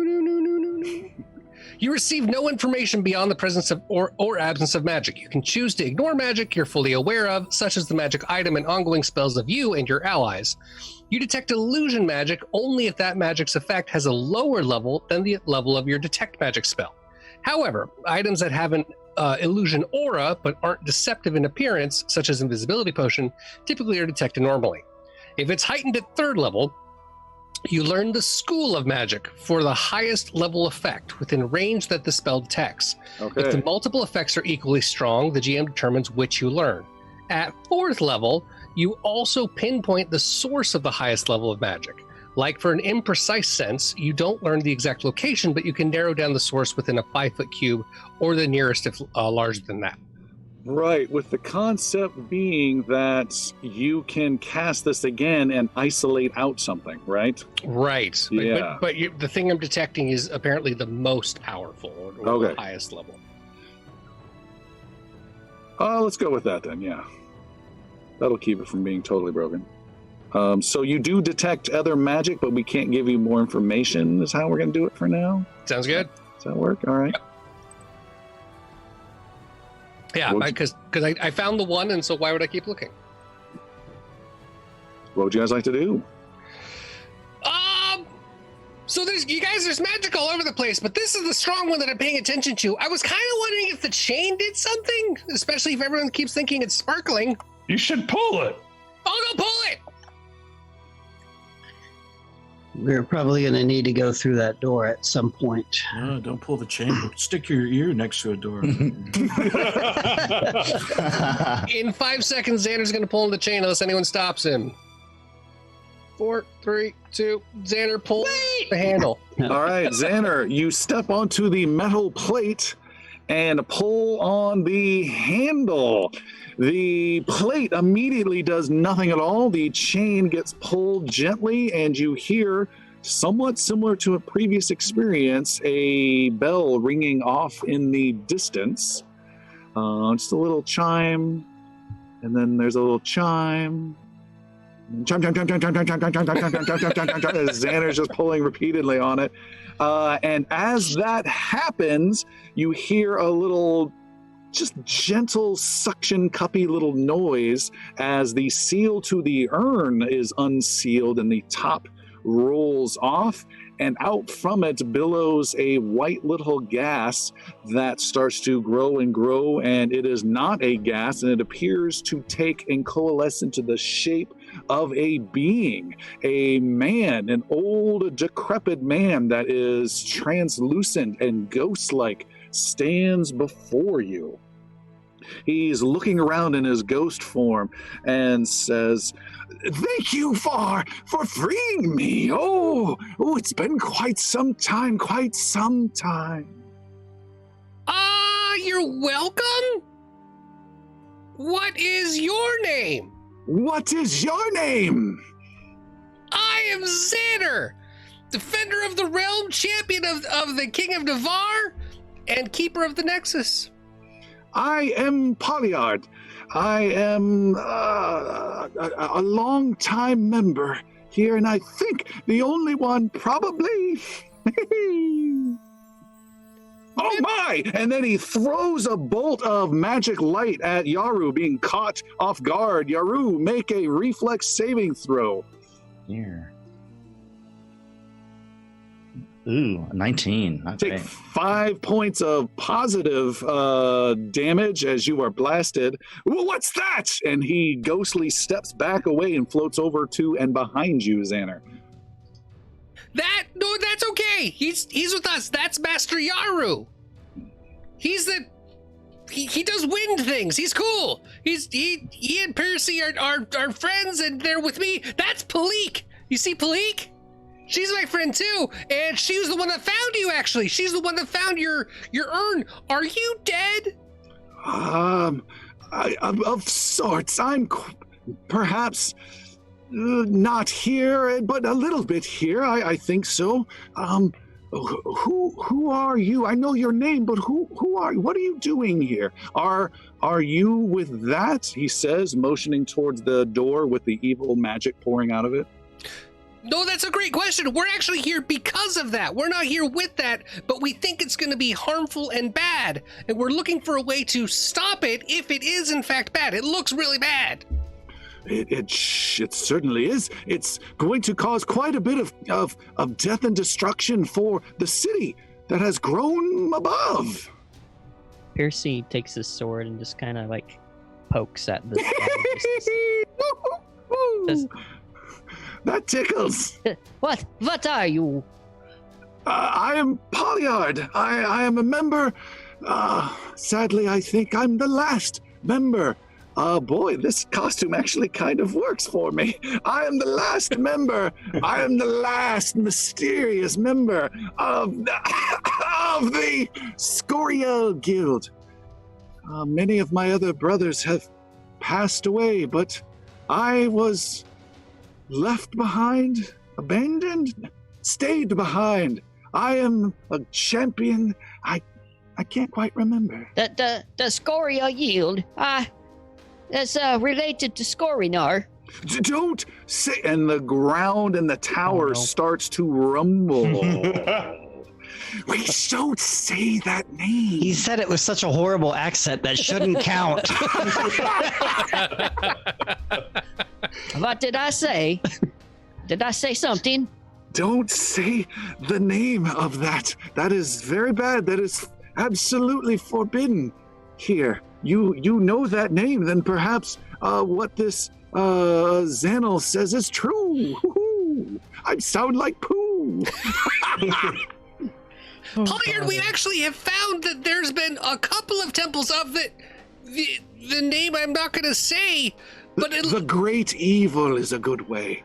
That's certainly what it seems like. Almost everything was evil about them, and we've seen 3 of them so far, and it looks like they're being uncovered and brought back. Do you know why? What's happening? Oh, I fear I do, and that brings an important question. Have you seen in these other towers anyone like me? You're the first that we've seen like you so far, I'm afraid. Oh. Is this a tower of the Scoriel Guild? He looks at you to see what word you just said. Yes, yes it is. And this is the guild Scoriel was created to deal or watch over parts of the great evil, and we were here for a long time, for centuries, in fact. But time has taken its toll, and I'm afraid I am, by all sounds, the last remaining one, and I am sad that I am not with my brothers now. It is a shame and a tragedy that you have been the last one to remain. But we must face this great evil, as you say, and any information that you can provide us on how to defeat it would be... What information do you know about this great evil? I know some things, many things, if I can recall them. We need to know how to destroy it, how to stop it, how to prevent it from spreading. Well, I'd say it began a long time ago. There was a being whose name we do not speak, who came to be. And this being brought about the greatest destruction upon Varennes that had ever been seen. And through great efforts by a great many people and many lives sacrificed, this being was sent far away into a deep slumber, never to be awakened again. And there were some who prophesied that perhaps this being who shall not be named would return. And in that case, the Scoriel Guild was here to maintain a certain level of protection against the awakening, and then perhaps some sort of wisdom like I'm providing to help those in the future who might have to go through this terrible process again. And from what I've sensed, and I have sensed some dark powers come through this very tower in the last few hours. The last few months? I can't remember, but I have seen dark powers come through here, and they have brought a fragment of bone from one of the old 5 kings that should not be here. Was that Jalcaban? I do not know. Jalcaban, I know him. We found it out near the tower up in Tabernery, not very far from here. Well, it's a little far from here. It's that way. Do you know Pegs? How's Peg doing? Not just kidding. So the first time we encountered undead creatures, they were going in and attacking a temple. And in there, we found that there was a guy named Jalcaban, who was the lower artisan of the Iron Water Fort. He was a member of the Evil Ones Guild, and he said he was a father of Jen the Seer and friend to all. He seemed really great, according to his tombstone, but every one of the undead went in, grabbed something from his tomb, and then left. I didn't know if that may have been it. We then later on actually found the Scoriel Guild number 3. That was what the inscription said. Scoriel Guild 3 inside the other tower. But that tower had one of the stars with a sword pierced through it. And we'd found out that that's the symbol of the evil ones. Indeed, yes. And there are 3 towers.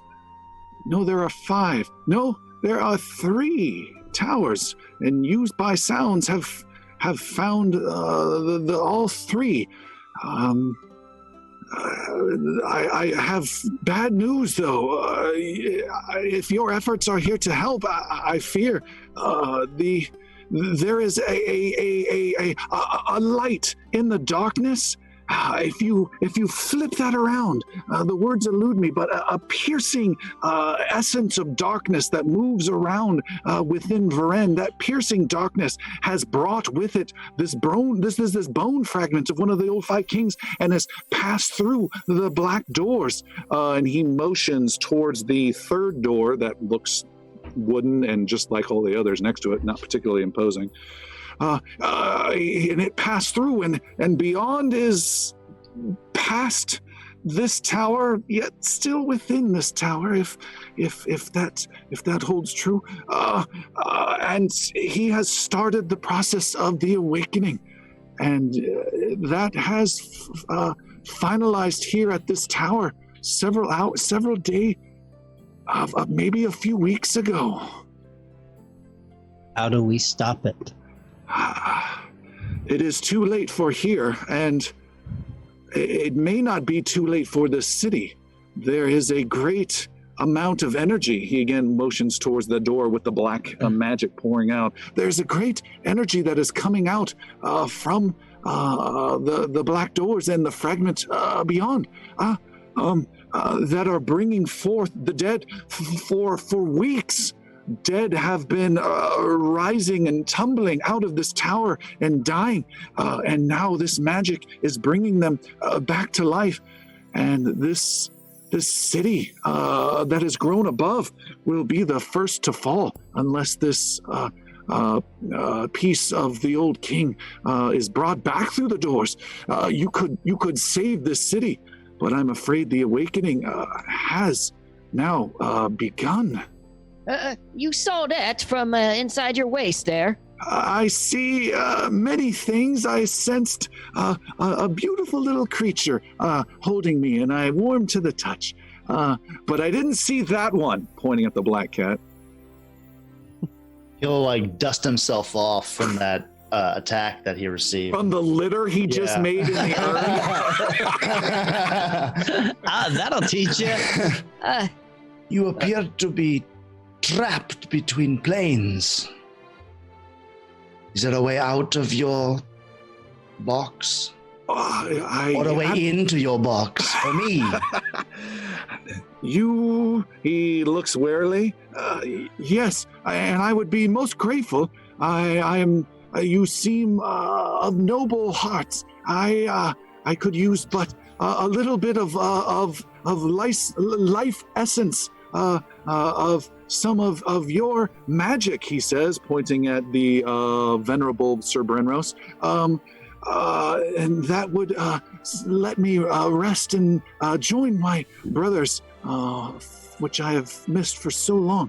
I was tasked for staying here, and I fear I've stayed too long. Are them broken wastes your brethren? Yes, I'm afraid so. What happened to them? There have been many dead that have passed through here in the last few hours, the last few days, and they caused much destruction to those who had already moved on, but they could not affect me easily. Does Piercy think that this rune of lightning that he has with him might be of use to this apparition guy? You do not. Okay. Polyard, it's been really nice meeting you, and thank you so much for your help. I think we're going to try to head through and bring that bone back. Are you about to unfriend me? I don't want you to feel like your being here was at a waste or at a loss. I think you were supposed to be here to meet us. And I think that we were here to help free you. It's all supposed to be cyclical and it works out. Ask the cat thing. He knows. What was that word you just used? Let me write that down. Cyclical? I like that one. Good word. This young one is very smart. I can tell you that the Scoriel Guild was set up to watch out for, but also provide aid to those who might come in the future without aiding those who might do evil.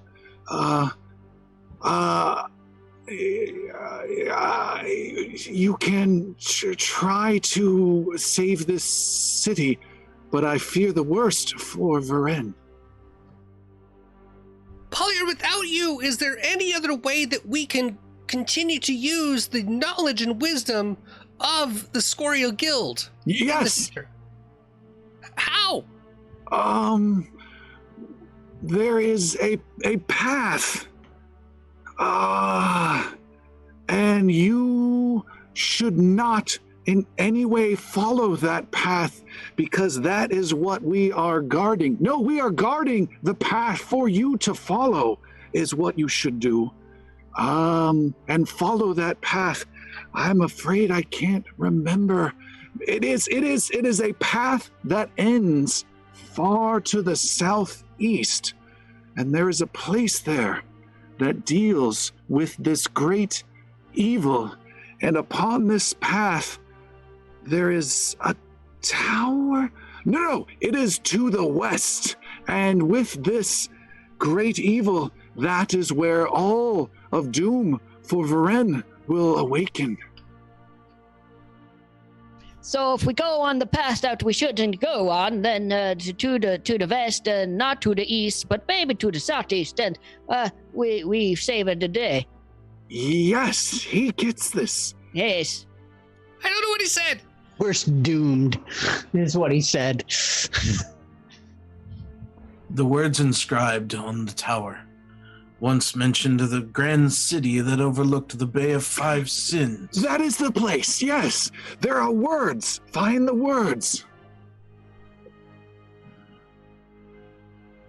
Where are the words? The words are there. And he points at the door with black magic pouring out of it. And do we see words? You see no words. You do see Brenrose slowly putting his ear towards that evil black magic. Come on, 3 points. Come on, 3 points. Any other words for him? We should go. How are we supposed to read those words, old man? Only those of noble spirits should follow the path, should follow the path.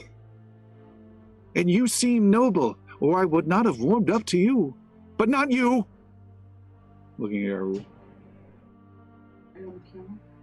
So, the words you saying are the words on the door over yonder. Yes, you understand entirely. Not sure I do, but thank you. He comes over and pats you with a hand that goes through your head gently. Okay. I can't. We need to go. Sir Brenros, do you think you can give him divine light? Are you ready to depart this plane, spirit? I feel I am way past due, and it would be wonderful to finally rest and finally see my Scoriel brothers. Yes, I am. Renros removes his glove and reaches out to make contact with the spirit, and it dispenses into him the lay on hands. All right. There's a little glow of white light that cascades from your hand into the ghostly, translucent shape of the Polyard, and he closes his eyes and relaxes. Ah! No! No! He is undead! He closes his eyes and slowly starts to fade, and he disappears and completely goes out of existence. And as he does that, you can see just a tiny bit of ash spill out of the open top of the urn, as though it was somehow held in until. Is it clumping? It is not. Flushable. And let's take our break there. We will be back in a couple of minutes.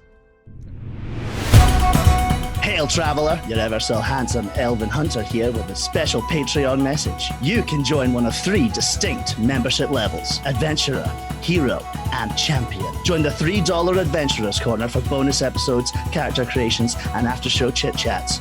Come around to the $7 Heroes table for downloadable maps, character sheets, and scripts, as well as exclusive Discord polls. Still have an appetite for action? For $15, you become a champion of the realm. Gain access to all of the above, as well as submitting your own silly characters and side quests, and have a chance to make it into the show yourself. Well, what are you waiting for? Go to patreon.com/Inglorious Bards today. Until next time, traveler. All right, we are back, and a quick plug. Don't forget to check us out on twitch.tv/Inglorious Bards every Tuesday, 7 p.m. and see this horrific costume that I'm wearing tonight. You can also check out the video on our YouTube page, just YouTube Inglorious Bards. You can find archived videos of these episodes, and then we're available on podcasts, all your favorite podcast platforms. Go to ingloriousbards.com. All right, so the ghost has disappeared. You guys have several different exits out of here. What would you like to do? Xander's going to start heading towards the black doors that Pollard was pointing to. All right, you look, and it is a darkened red door. It is not black in any way whatsoever, and it has black magic stream of clouds that are racing out, curving around almost like a little beam of a flowing line of energy. What is it making me think of? I'm thinking might be another weird reference. I think it was maybe the EverQuest or EverQuest 2 game that had a golden trail that you could point you to where you need to go. Like, I want to go to this guild member, and you would follow this trail. It's that kind of like weird. If I may, I think the Abyss. The Abyss. Yeah. With that water tentacle. It's that concept, but it's black clouds, but it just has the animation, the motion slightly of water sometimes, but it also kind of banks and turns, and it's slightly up off the ground. But when it heads down to these steps off the side of the room, it then flows down as though it were water, these black clouds, and goes down. So it's coming out the door, kind of making a 30-degree bank, and then heading down these stairs. And then there's two other wooden doors, one of which has little imprints of a scowling knight against the dust of that door. And that chain leads to like another door, is that correct? You look, the chain goes straight up into the ceiling, and you can see it go into the ceiling because the bright light it used to go into has disappeared and faded away. Okay, but it goes down to where? It goes down to 5 feet above the ground and ended in a wooden handle that was pulled. By me!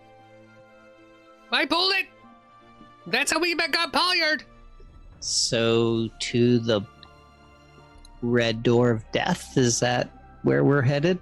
That's the spirit children! Is there room? Like, is the doorway completely filled with this black stuff, or like, is there room for us to like Good question. saunter by? There is plenty of room for you, Piercy. Plenty. Bleak would like to go up to the third door that we haven't looked at yet. All right. And she'll... Go ahead. Go ahead. No, you go ahead. You go ahead. So wait. She'll touch it. Okay. You touch the door, and Brenrose laughs, but then nothing happens, and Brenrose frowns. Then Brenrose touches it and gets shot. Son of a bitch! You're wearing too much metal. You need to take it off. Well, then she'll try to open it. All right, the door opens. Sir Brenrose just looks down. The door opens. I don't buy into this science of metal attracting electricity. What's inside? Inside is just a whole bunch of candy and cake and puppy.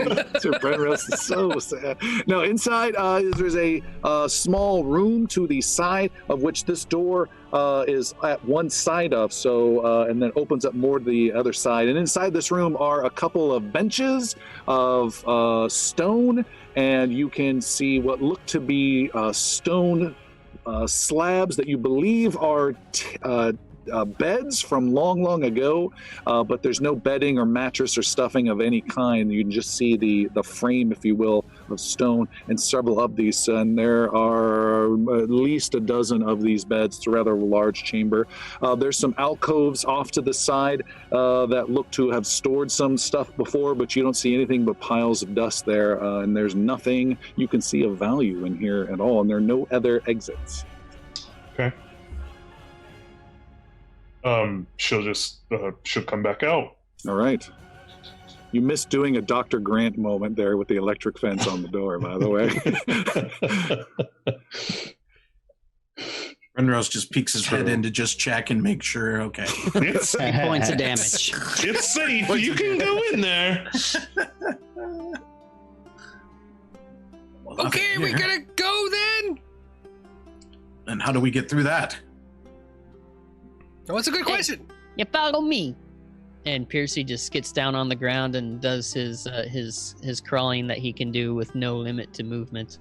Okay. What? You can fall any distance. You can move any distance. What the hell is this? All right. Cheater. Yeah, Sildren will follow as best he can, avoiding the black flowing liquidy type energy. All right, so Piercy, you open the door carefully. You swing it open. It does not disrupt the flow of this black energy. You can see more of this little tube of black energy coming down a stairwell that also goes slightly down, but also has slightly angled, and it's uncomfortably wide steps. So it's not spiraling down as deep as the last stairs did. And then you drop down and you scuttle at full speed, like Dr. Zoidberg, getting easily through. Yeah, he's got, I think, the nimble crawl ability. Yes. Just full speed. He's right through. Who else do we have that's rather on the small side? We have Palik. Palik will go through and nimble crawl as well. Whoa! Nimble crawls right after. Xander, you're pretty small, right? Yeah, All right. I'll pretend to nimble crawl. All right. Xander does not go fast at all, but he is able to get through without any trouble. We also have a very lithe figure that's part of the team as Master Yaru. You need to try to get through and limbo through and get down low and go through, but you need to make an acrobatics roll. But due to your monk training, you get to add +4 to this roll. Very well. Acrobatics. Right? Yes. Yeah. Okay. Just making sure. +4. Let's go with 33. 33. You get through with ease and can flag on. You can see this timing, this undulation. You can go through when there's a little bit of movement that opens up more space. You get through. You can flag on quickly one more person. Is it Sildren or Sir Brenros? You I'll instinctively grab on to him and say, Damn, he was going to be the one who's going to get screwed. All right, Sir Brenros, you come through clumsy. Oh, Sir I have a Brenros sense of these things. No, No, not there, not there. I stepped there. Okay, now yes, good. There, okay. The two of you are through. Sildren, you need to go through as well. You need... Yes. And I don't see it, but I have the like where I can crawl into like really small spaces. You have quick squeeze? Yeah, I picked that up last level from 7 to 8, so I don't know if that helps me in this. I think it absolutely should. I also have rapid mantle and steady balance. So let's do quick squeeze. I think I can even add that super easily fast. I go feats. Yeah, because that was my level 8 feat that I chose. I must have missed it. Quick. Nope. Quick draw, quick fix. Quick, I thought it was quick sneeze. Quick squeeze. Quick sneeze. That is under abilities, feats, and quick. Oh my god, I lost it again. Quick sneeze, it still looks like. Quick squeeze. There you go, you got it now. There we go. And I'm using, I guess, a mix of quick squeeze and steady balance to get myself through. Then you pass automatically. You are through as well. That's great. Sweet. And you guys are all through, and you are kind of also, this roll isn't just through the door, it's staying low and going down these uncomfortably wide, long stairs, if that makes sense, going down with them and still staying low, and this just undulating, maybe about a foot, sometimes 2 feet in diameter, tube of clouds that are just going by. They make you feel uncomfortable. You have a very good sense of self-preservation, of not being close to these, and you're making your way down these stairs. As you, yes? I'm picturing the smoke monster from Lost. That could kind of be like that. I'm actually picturing the smoke tubes from Stranger Things. When the giant beast reaches around, it has these almost tendrils of these long smoke tubes that just kind of move around. I'm just picturing smoke. Just as I often do. You guys make your way down through and come to another chamber. This one is rectangular. It is made of the same stone you've been through before. This does no longer feel like it's exactly underneath where you were before. You're no longer in this quote-unquote underground tower vertical structure, you think, any longer. The tube goes through to the other side. It's very easy where you need to go. It's a rectangular chamber, maybe just 50 feet long and 20 feet wide. Gives you a little bit of breathing room to step around. But of note, on the wall that's furthest from this stuff is some strange writing that Xander identifies as Chiloran that is carved into the wall itself. Oh, curse my ability to not read! And as you guys are walking past and making your way through this room, that writing changes form before your very eyes into languages that each of you know, and not necessarily the same language between each of you. All of you may be trying to one-up each other. Oh, I know what this is. It's halfling. No, it's not. It's blah, blah, blah. And you can read this message, and the message reads the following. It says, Scoriel message number 5. Before the dead swarm the world, before betrayal and deceit fill our hearts, stand upon the grand seal of the Scoriel Guild. Only upon hearing the noblest deeds will the frail death shrink away and open a path. I'm going to read that one more time, then I'll paste it into our group chat. Before the dead swarm the world, before betrayal and deceit fill our hearts, stand upon the grand seal of the Scoriel Guild. Only upon hearing the noblest deeds will the frail death shrink away and open a path.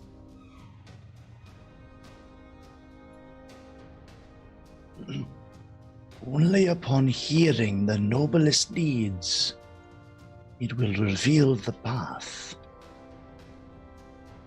What does this mean? There's a lot of these. I think it means you tell a story. Oh, I love stories. Oh no. There once were 3 bears.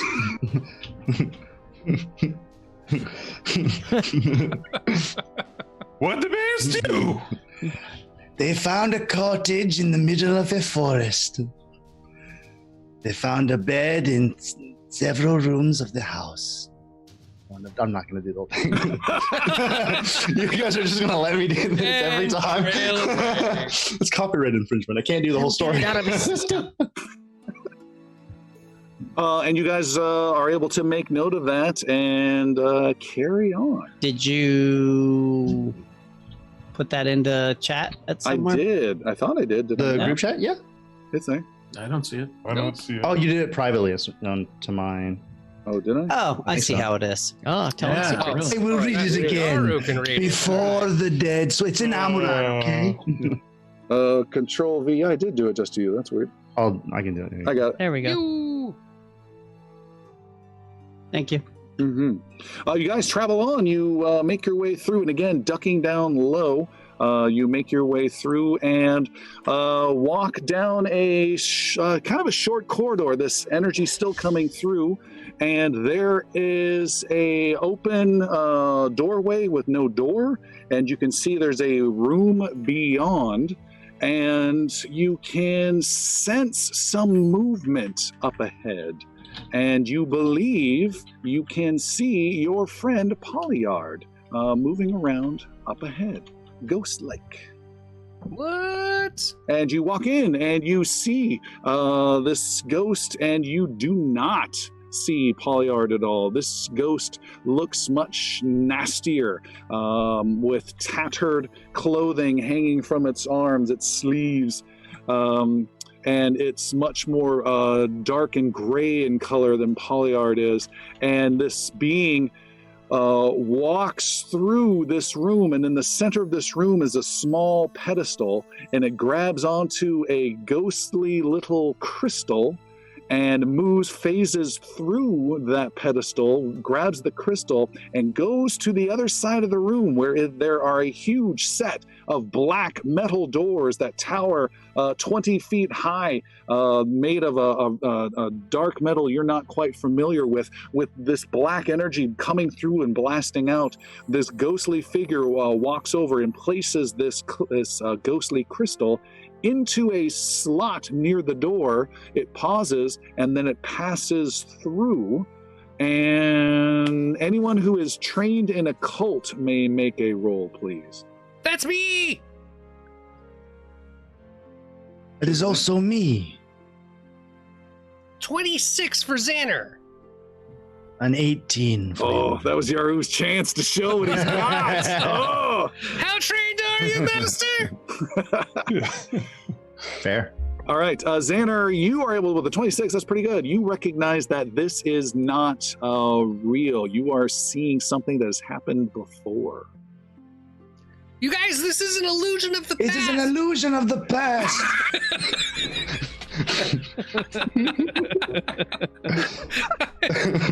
This has all happened before. Before? This is not the thing we're supposed to be seeing.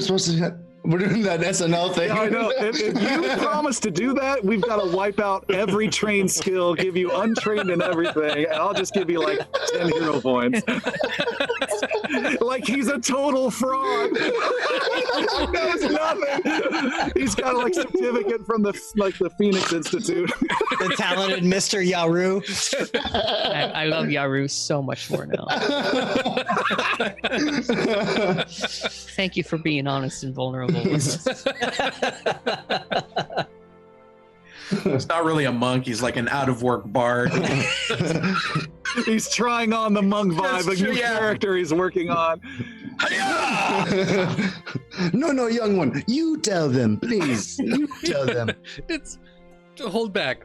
I will The go four nap over wins are, I thought you said three. The three wins. He wins. the two wings of the past. It's a casino I visit.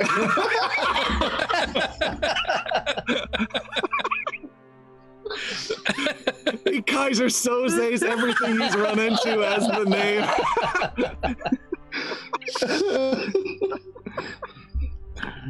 Xander's gonna start detecting magic in the room to see if he can find the source of what's causing the illusion of the past. You look. Ooh, make another occult roll and roll higher than you rolled last time. No, I didn't. You look around the room, you see no source, and you don't see that ghostly form anymore. You just see this pedestal in the middle of the room. And Palik, you can see right above him is how would you describe this? It's a 10, maybe like an 8-foot wide, think of it like a steel drum barrel, but it looks to be made of metal and solid, that is right above the door and not too far away from Xander, and it's up several feet above the door. And connecting it is a metal beam that is hinged right at the door frame, at the top of the door frame. This is like the old bucket of water on top of the door trick, isn't it? but it's this big, long, what did I say, like a steel drum, 5-foot thing of metal, big metal that's got this beam sticking out, and it's right up against the top of the room. The ceiling goes up quite a bit, and it's right there, right above the door. And the beam is resting on the door? And the beam, so you can see my hands, you've got the door, top of the door here. You guys are coming in, top of the door here, and then this is the room. Yep. Sticking out is maybe a 10-foot steel beam, and then above that on the edge of this wall is a steel drum 5-foot piece of metal that's above that the beam is attached to. And then it's got a little pivot point thing right here at the top of the door. Don't move that door, Xander. All right. And there's no door. It's just an open doorway. And so it's just a case open. Okay. Yeah, and Palik just kind of pulls you back a little bit. And that's the open doorway. That's where we saw the black doors in the vision, though. Yeah, the open doorway leads out into this room, and this room is a little narrow. And there's this pedestal in the middle of the room, but you don't see anything unusual about the pedestal. Beyond it, on the other side, are these big double doors where this magic is coming out of these big black double doors. And Palik, you've been keeping a close eye. Make a perception roll, Palik. I was going to ask Idrisil because he's always in the lead. I don't know who's in the lead anymore. Who's the default scout? I'm being dragged around by 30. With a 30, you see there is a small plate of metal, not unlike the one you saw up above that's on the floor. And it's a few feet, maybe 8 feet away from the pedestal between you and the little rising pedestal. And you can also see a second small little plate. This plate is maybe 2 feet wide and 8 inches, or 2 feet long and 8 inches wide. So it's like a small step type thing. So there are two of these, one on either side of the pedestal. That's what you see. And again, this howling sound of this dark magic that's going by.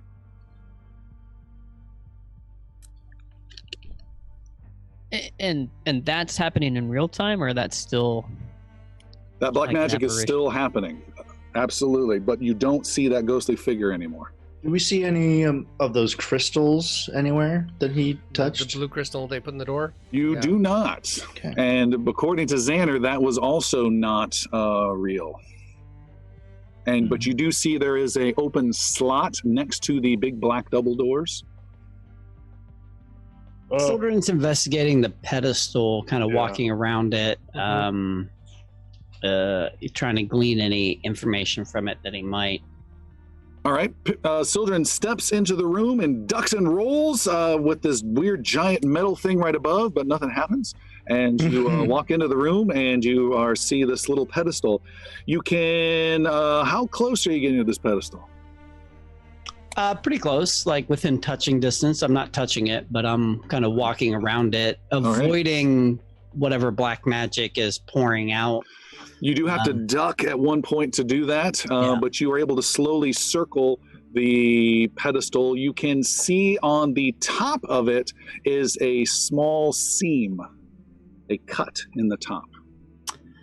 So flat pedestal, there's a seam in it that looks like maybe open up or something. Could possibly be. And the pedestal is about 4 feet, about 4 feet tall, and it's fairly narrow, and then widens slightly at the end, and then has a flat top, but where there's nothing on top of it.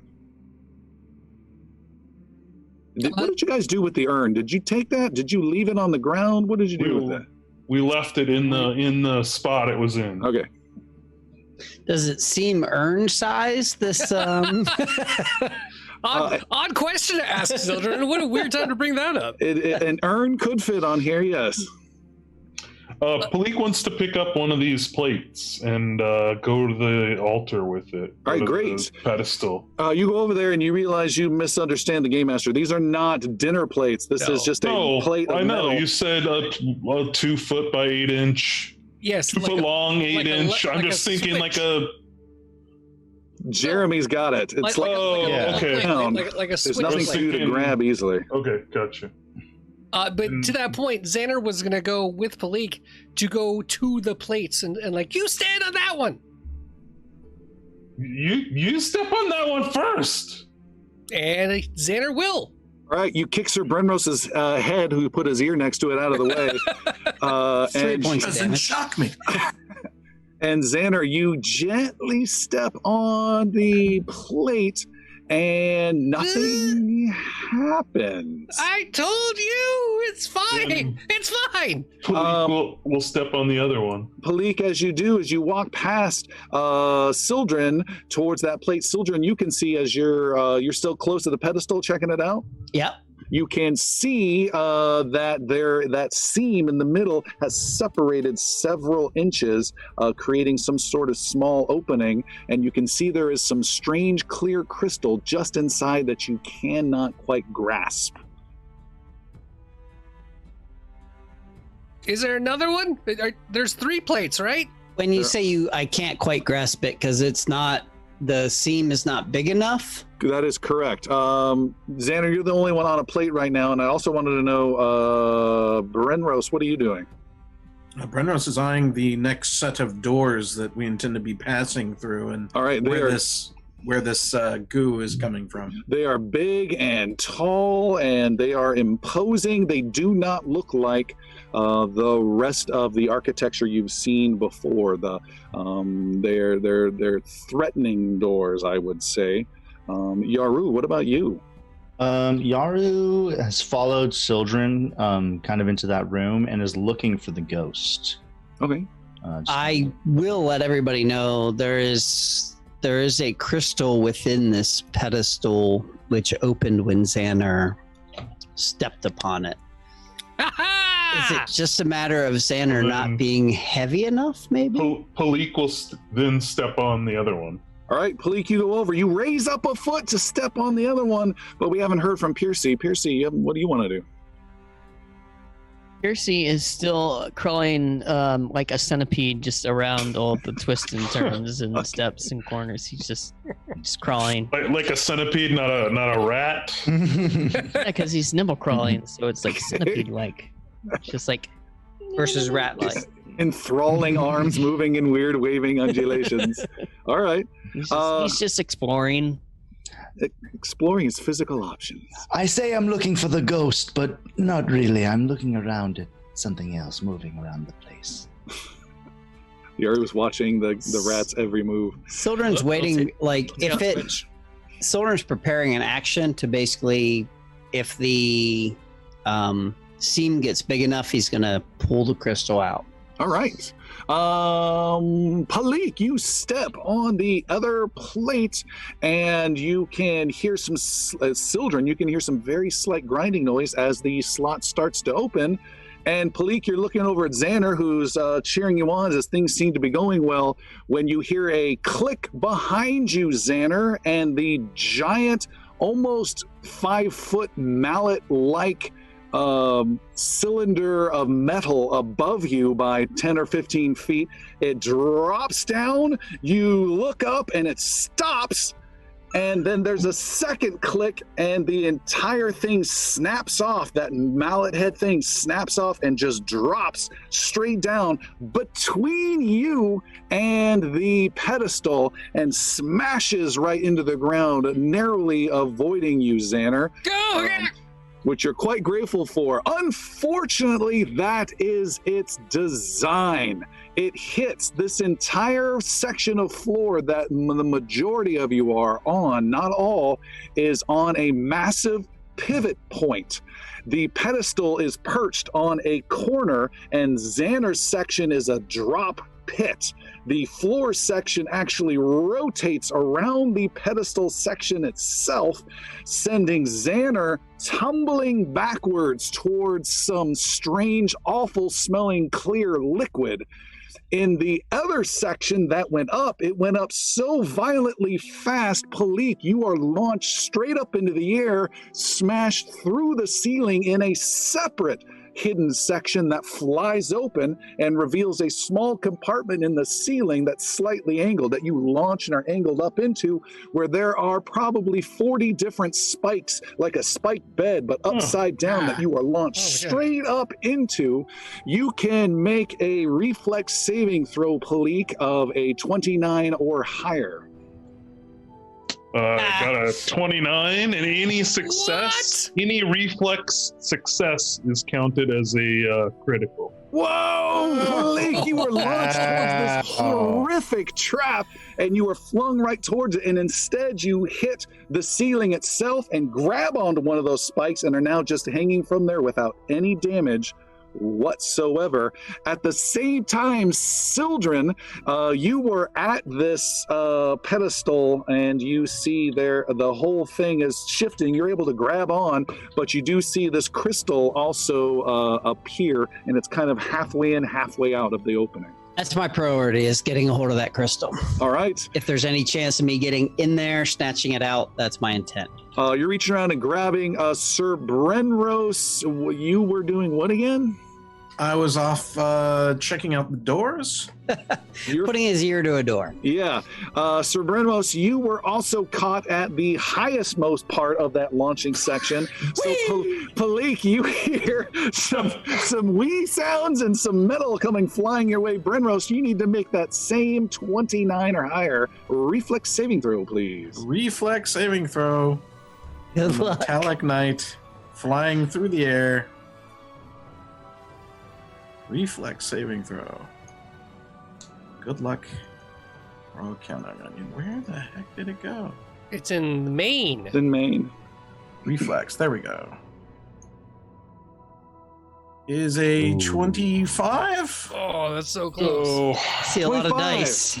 You are pierced for 21 points of piercing damage, and you are stuck into the ceiling at about a 45-degree angle in this compartment up in the ceiling. And you are completely stuck there and wedged, and Palik's just kind of looking at you hanging there by one of the spikes. Well, at least I don't have to hold on. That looked like it hurt. You are slowly starting to slide off these spikes, by the way. Scraping. What is below me presently? There is the top of the teeter-totter, is what's below you. Yaru, you're totally fine. Piercy, you are totally fine. But there's one person who is not totally fine, and that is the sorcerer, Xander. Oh, no! Xander, you tumble down, and this drops you down into a small pit. It's not particularly deep. It would just be a small tumble, hard to get out of possibly. Unfortunately, there is several feet of acid at the bottom of this pit. You need to make a reflex saving throw to try and grab onto anything as you're sliding down. This is going to be another hard one. This is going to be a 30 or higher. So this isn't really a major drop because I have Featherfall. That's a reaction spell. If there's a drop, I can just catch it. I can just cause myself to slow my descent. What you can do is you can make your reflex saving throw. If you cast Featherfall, I'll give you a +4 to the 30 that you need. All right, I will take I will cast Featherfall. Okay. And I upside down slow and reflex. Natural 20! All right. Wow. Xander, you cast Featherfall and you just gently come to you're falling down gently, but you just reach out and hold on to the seam of that metal plate you were stepping on. It's now a huge angle and you're just hanging on and you're near weightless and you're not going up, but you're not going down, and you just keep your feet up from the acid that the tip of this bottom of the teeter-totter is now touching, and you take no damage whatsoever. That was even more dice, god darn it. The distance between Brenros and it's Palik. How far away? She's holding. Reaching? She could high five you easily. And also, Okay. you're just inches away from separating off of these spikes. Can Brenros reach into his bag and withdraw something? What? Whee! Brenros draws from his bag a particular item called the grappler he got from Tumblepot, Okay. and shoots one end into the ceiling and then reaches out to save the damsel in distress as he Who's not just distressed at shimmies all. down. Doesn't matter. Leave him out. getting ready to save him. He drives this in there and then takes hold of her and then shimmies down this rope down to a safe point. I'll let you be the hero. You can attempt that, but there's one issue, and that is you currently are wielding a sword and shield in each hand. Imagine the sword could be put away. You don't have a lot of time. Well then, it's got to be what it's got to be. Can I cast down the items to the floor? You can absolutely drop it to the top of the teeter-totter. I can't throw it at all. So we'll do that then. So you're dropping the sword at the top of the teeter-totter. I've got to drop what I can, yes. So Okay. I will drop the sword at the top of the teeter-totter. Your magic sword drops, hits the top of the teeter-totter loudly, and starts to spin down weighted side first, which tends to be the sharp side, passing right past Sildren. Sildren, make a reflex saving throw. Take one for the team, Sildren. Just need a 29. 23. Okay, you were able to. You're holding on this pedestal. You're reaching, trying to grab the crystal. You swing over to the side. It goes by. It goes flying right at Xander. Xander, make a reflex saving throw. Can I grab the sword? Make a reflex saving throw. That's gonna be my answer to everything. 26. You are able to not grab it, but you're able to step on it and stop its blade right next to Xander's hand. I look at Brenrose and shake my fist at him. Be like, "Can you stop dropping your weapons?" A shield comes down. Then some pants come down.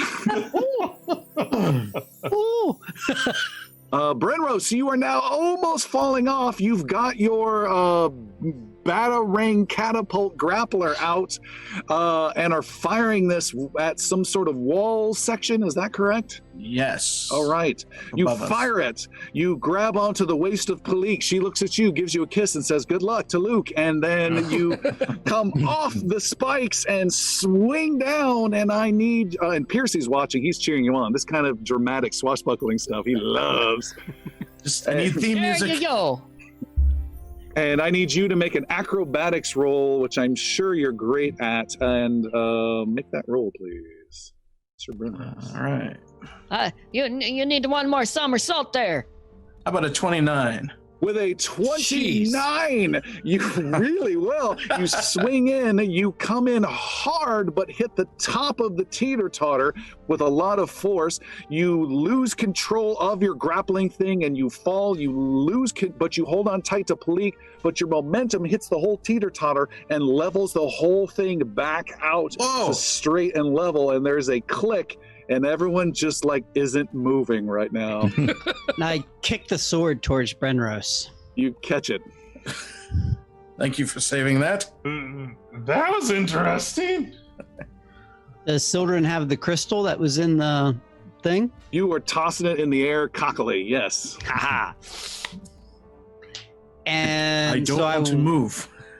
Is Xander still kind of holding on to the thing? Xander's just really nervous, but he's on his knees and everything's fine. All right. Sildren will go and Suddenly insert the crystal in the hole that's in the wall there. Okay. You place the crystal into the hole in the wall and the doors crack open with a loud and ominous. There is some pulsing from the black funnel of magic that grows wider for a second and goes in. And I need everyone to make a willpower save, please. This is easy, 19 or higher. 26. 21 for Xander. Can use one of my hero points. 19. 32 for Brenrose. All right. 32. Piercy is going to use a 22, hero fuck. point here. And roll that will save one more time. What'd you get? 20. And everyone feels this sense of dread, but the community you have and the craziness and escapade of Sir Brenrose has brought everyone, keeps everyone centered. I also want to award a hero point to Sir Brenrose, please. Oh, Nice. All right. And yeah, the door is cracked open. There is a smell of an electrical smell and also a smell of old old dusty library-ish type smell. It's hard to define, but it smells. The tower you've been through so far has had a dryish smell. This one's a little bit more earthy and a little bit more unpleasant for sure. And still, there is this sense of decay that also wafts out. Let us continue. And I'll motion for Sir Brenrose to go first. He doesn't want to. He's keeping his back away from everyone. There's like 12 holes with blood just coming out of him. Piercy can go first. It's okay. Yeah, I mean, if he genuinely doesn't want to, then Sildren will take the lead if necessary. Okay. Brenrose is I untangling. love that Sildren completely just like fully ignored Piercy. He's like, I'll go. Will no one else go here? Oh, it's me. I'll go. I don't want it all. Anyone else do it. I guess it's me then. But All right, well, Piercy can go first then, I guess. It's subtle racism. The nose leads the way. A little implicit bias. All right, I'll admit to that. What is the light level of that whole situation? Up ahead, it is. You can see there is light up ahead. Okay. It is dark in this wide hallway. It's about 30 feet wide and goes deep, maybe another 60 feet ahead. Sir Brenrose, you said you were doing something with this grappler thing? It's a consumable, so I'm just wadding it up, and I can't get it back together, so I have to dispose of it. Do you happen to have any trained in any way whatsoever the crafting skill? Untrained improvisation is all I have for. You are not trained in crafting. All right. You start winding it up, and it's like a slinky that just has that bend, and it's never going to be the same. So you toss it aside, and off you go. Melts rather effectively in that acid. Okay. I'm deleting from my inventory, and we'll proceed with the group. All right. And Sildren puts away his sword and shield and draws his bow and follows Piercy. And perched on your shoulder is Yathane. Of course. Okay. All right. I mean that, or she's following like closely behind, hopping along as we avoid the darkness. That's not very heroic, but okay. Excuse me, does your bird have a name? Her name is Yathane. She is very beautiful. I like birds too. It's for like the clock's like the clockwork starts working around in my head, and I like give Yaru kind of like a dark look at that statement. The bird is not for eating. Yes, I know. I have Tengu friends. Don't worry about it. Not best friend is for eating. Some of my best friends are birds. We're birds. we're birds. Did you say we're? Piercy, you are leading the way, and you see this light up ahead, and you are approaching another small octagonal chamber that's lit up. And as you approach and get close, it appears to be a tall chamber that's up ahead. And it rises up about 60, 80 feet above you. And as you are approaching this chamber, it seems less of a chamber and more of a wide shaft. So it's maybe 30 feet in diameter octagon. That has a shaft that goes up 60 so feet up above. The floor is made up of a metal grill that almost completely is sealed around the edges, and you can see there are some slots that run into the walls and appear to be connected to this metal grill, and the slots run all the way up 60 feet. There is a lever you can see that is on the far wall across the floor, that also underneath that lever where the floor is a gap, small gap. And there is a bright light whose source you cannot see that is emanating from underneath this grilled floor that casts these great cool grilled shadows up into this room, this shaft. And then you can see up above there's a taller space above with some other chamber or something up there. So there is some sort of like empty space near the top, or like. You believe so. Okay. I believe this. I can pull this lever here, and we can go up the shaft.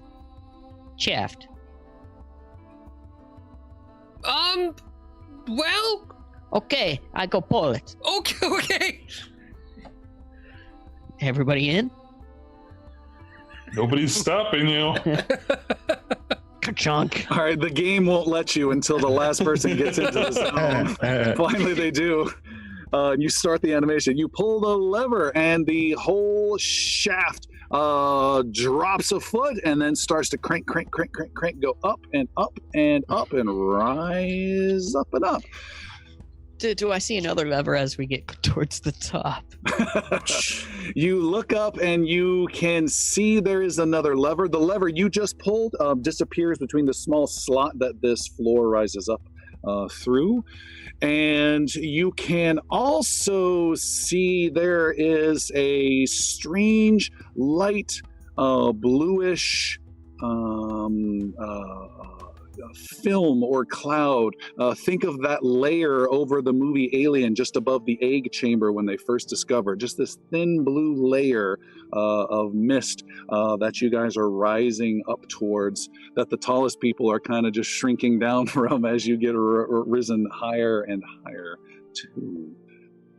You guys rise up, and who would that be? I'm guessing maybe Brenros. Brenros, as you are the first to touch that barrier, it feels very uncomfortable, and then the floor drops out, and all of you drop down. And you fall down several feet where there is a second field that has risen underneath you. And you fall and hit that, and it feels painful. And I need each of you to take only 5 points of negative damage as you are falling. So essentially, the grilled floor you are on has fallen down through this field, but you all now hit this field and land and painful and feel this pain, and then the field above comes down and starts to sandwich and close in on you all and loses some of its solid shape and becomes slightly more slotted. There's some almost grilled itself, almost mimicking the shape below. And I would like, who was looking at stuff before? All of you can make a society roll super duper high. Society roll, all right.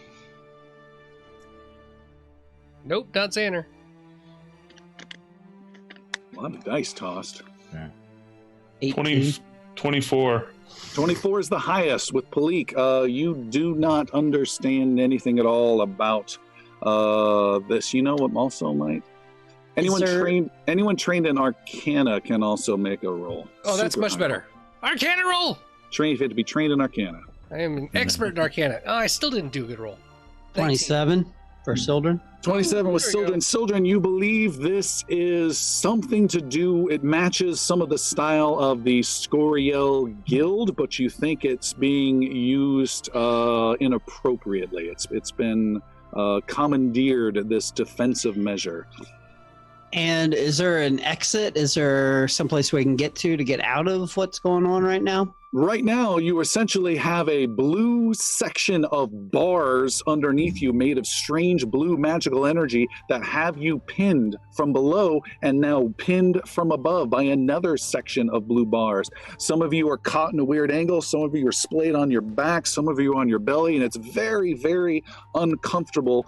And Sildren, no, I'd say Xander, you make a big gulp sound as you can look up and see at the top above this chamber coalesces a section that dark tube of magic which is passing down through here and going down out. A section of that peels off for the first time and starts to form a strange little ball cloud off to the side up above where there's a small ledge where this elevator thing would have stopped. And Did I say I pulled the lever earlier? Did I say that? You did say that. and this ball starts to take a shape of a humanoid form of strange black shadows with two white light eyes of a being who looks down from above. Xander, you give a big gulp as you recognize this being as something you have run into before, and standing above you is Raineth, the terrible shadow being you have battled beneath the theater in Tabernary long, long ago. You guys, I think we found what we were looking for. I wish we could move. The being looks down, Raineth. He looks more menacing than the last time you saw him. Instead of just being made of arms of shadows and long hands of shadows, he now has shadowish forms that are licking off his arms and stuff, like flames that are just slightly licking off, but still of shadows. And he looks a little more menacing, especially since he's above. No mouth, no nothing. You just see these eyes flare as he stands above you some 40, 50 feet looking down. And he says, "So you have fallen within my trap, Crystal Bearer. You have banished me once before, and now you are mine. I have waited quite a while." So Sildren hears this, obviously. Yes, you can see this. If there was a grin, you could see a grin, but you cannot see a shadowy grin. So Sildren will cast Dispel Magic upon the whatever is holding him back, holding him down. How many actions does that take? 2. You cannot. 2 means that there is a somatic component, and you don't have a lot of leeway to do that with your body. In that case, knowing that, can I start to manipulate the box that is there to capture, trap, transport Raineth? Absolutely. You see Xander shaking his head no. Jeremy was just doing that. But yeah, you can just reach in and grab into your pouch, and you're starting to just feel for it, and you can't quite feel it yet. But again, the throw was hard before when you had to do it before. And I'm more just getting it like ready. I don't intend to use it just yet. I just want to get it to hand. He says, "I waited long for my little minion to bring you here, but he never showed, and yet you are within my grasp. This is a wonderful treat." I think you must be confused. We've never met before. You are caught as an accident. These two, and he points with a shadowy hand towards Xander and Sildren, I owe a great deal of suffering to, as you cost me a great deal of work at Tabernary, and you sent me far, far away. What did you two do? We did what we had to. This guy's evil. He needed to go away, and he couldn't go away again. They banished me. They banished me with the Jix Goblin far away to the 1,000 Isles, and I will have my revenge in your suffering. Let the rest go, and you can have me, creature. Ooh, that's tempting. That's tempting. Before you answer, is this creature guarding? Is he near a lever as if he were guarding it? I'm trying to. So he's nowhere near the lever. How far away is the lever? You do not see a lever from where you're at, unfortunately. I don't see anything. Okay. No, you have every reason to believe there is something up there that would be a lever, but you don't see it. Is Yathane small enough to foil any of this that's going on right now? Yathane is small. Well, it depends. I have been saying that it's weird to have a medium and then later on a large size raven. That just makes no sense to me in spatial sense. I've always wanted Yathane, no matter how big she gets, to remain normal raven size.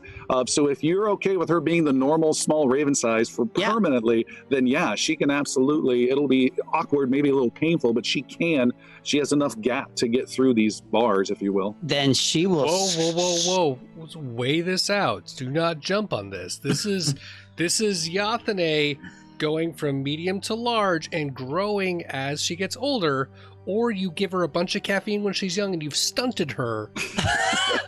But it doesn't change her abilities, it just changes her. You don't know that! You don't know that, children! I am fine with her remaining medium. All right. As she well should. She should not be a large creature. And if she is able, she is going to basically come from behind him and strike him as hard as she can, if that's possible. All right. Yathane starts to fly up. He continues to monologue a bit as she is getting her way out, wiggles out. She takes 5 points of negative damage. Okay. And then she starts to flutter and fly. As she starts taking flight, Raineth says, did you think the Chicks Goblin just got away from me? Oh no. I bound the Chicks Goblin to my will and commanded him to bring you to me, for you must suffer. Yathane flies up and tries to get some space and is circling around. There's a wider chamber up above, and she's now trying to do this wide arc to get a little attack on him. He's very on about you suffering. Brenneros would like to sort of his push thing. against. would like to push against the energy field. Okay. Trying to force it, if you will. Make an athletics roll. Athletics.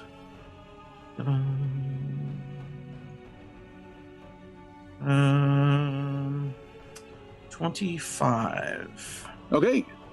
Yep. With the 25, you push up against it. You take 3 points of negative energy damage as you slightly hurt yourself pushing against these bars. Excuse me. You can feel there is some sort of movement. Your hands are moving through. It's not locked in place. There is some sort of give a little bit. Xander, you are able to slightly shift position into something more comfortable, and you can see not too far away between you and Sildren, there is a slot in the wall that looks a little different than some of the other areas, and it's like 4 square cubes are indented into the wall, and then there's a space, and then there's 4 more cubes indented into the wall of slots in that wall. Raineth lashes out with some magic as this bird is flying around. Let's see what she can do. Let me ask you questions. So you said that, like, if it has both a somatic and verbal component, it's a no-go. But what if it's just one or the other? If it's verbal, you're good. Okay, but somatic, I'm no good? Correct. And Okay. almost every one action is verbal, and Yeah. every 2 actions is verbal and somatic. Yeah. He lashes out and does... no, that's incorrect. He's going to do a hold. Yathane can make a willpower save. Fuck. 23? Yathane, you don't hear or see anything else from Yathane. Fuck, that's not good. He's- Do I sense the connection that we have being severed? No. Okay. And Brenneros can- at the next opportunity will continue pushing. All right. He continues with his little rambling and says, I also had a surprise for the Jix Goblin when he obeyed my orders. I was going to grant him more suffering for bringing me through that nasty cube. For I had found his little sister, little Jinx Goblin. What? She has been locked up all this time, waiting for her brother who never came, and oh, has she cried for him? Oh, the suffering. That really pisses Sildren off.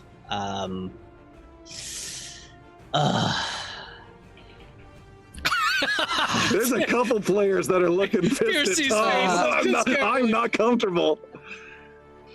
Well, We know where you live. Piercy has no idea what any of this means, but Tim is really. Tim's squirming. Yeah. Oh, I'm squirming. I'm glad we're not sitting at the same table playing social distancing. He says, "No." So, Yes, Brenrose, you were doing something. Go ahead, and then we get some other people who haven't done anything. Sildren Brenros has is that quick squeeze. Ooh, Brenrose, go ahead and make an athletics roll. another athletics roll. Athletics. Boom, boom, boom. I'm gonna throw a hero point at this. All right. Do good. He rolled a 6 to begin with. And an 8. An 8 now, 23 total. You take 3 points of negative damage, and you are straining, and you can't quite get in it. You know there's no way anyone at all can move within this tight confines. You're just sandwiched in, except for Sildren with his quick squeeze ability. Talking about Jix's sister, Jinx, he's really pissed off about that, and he starts to try and squeeze through pain, damage, whatever. He's trying to get through whatever bars or narrow thing is like he's willing to sustain damage in order to get out of this. He like dislocates his shoulder. Yeah, just to get through. absolutely.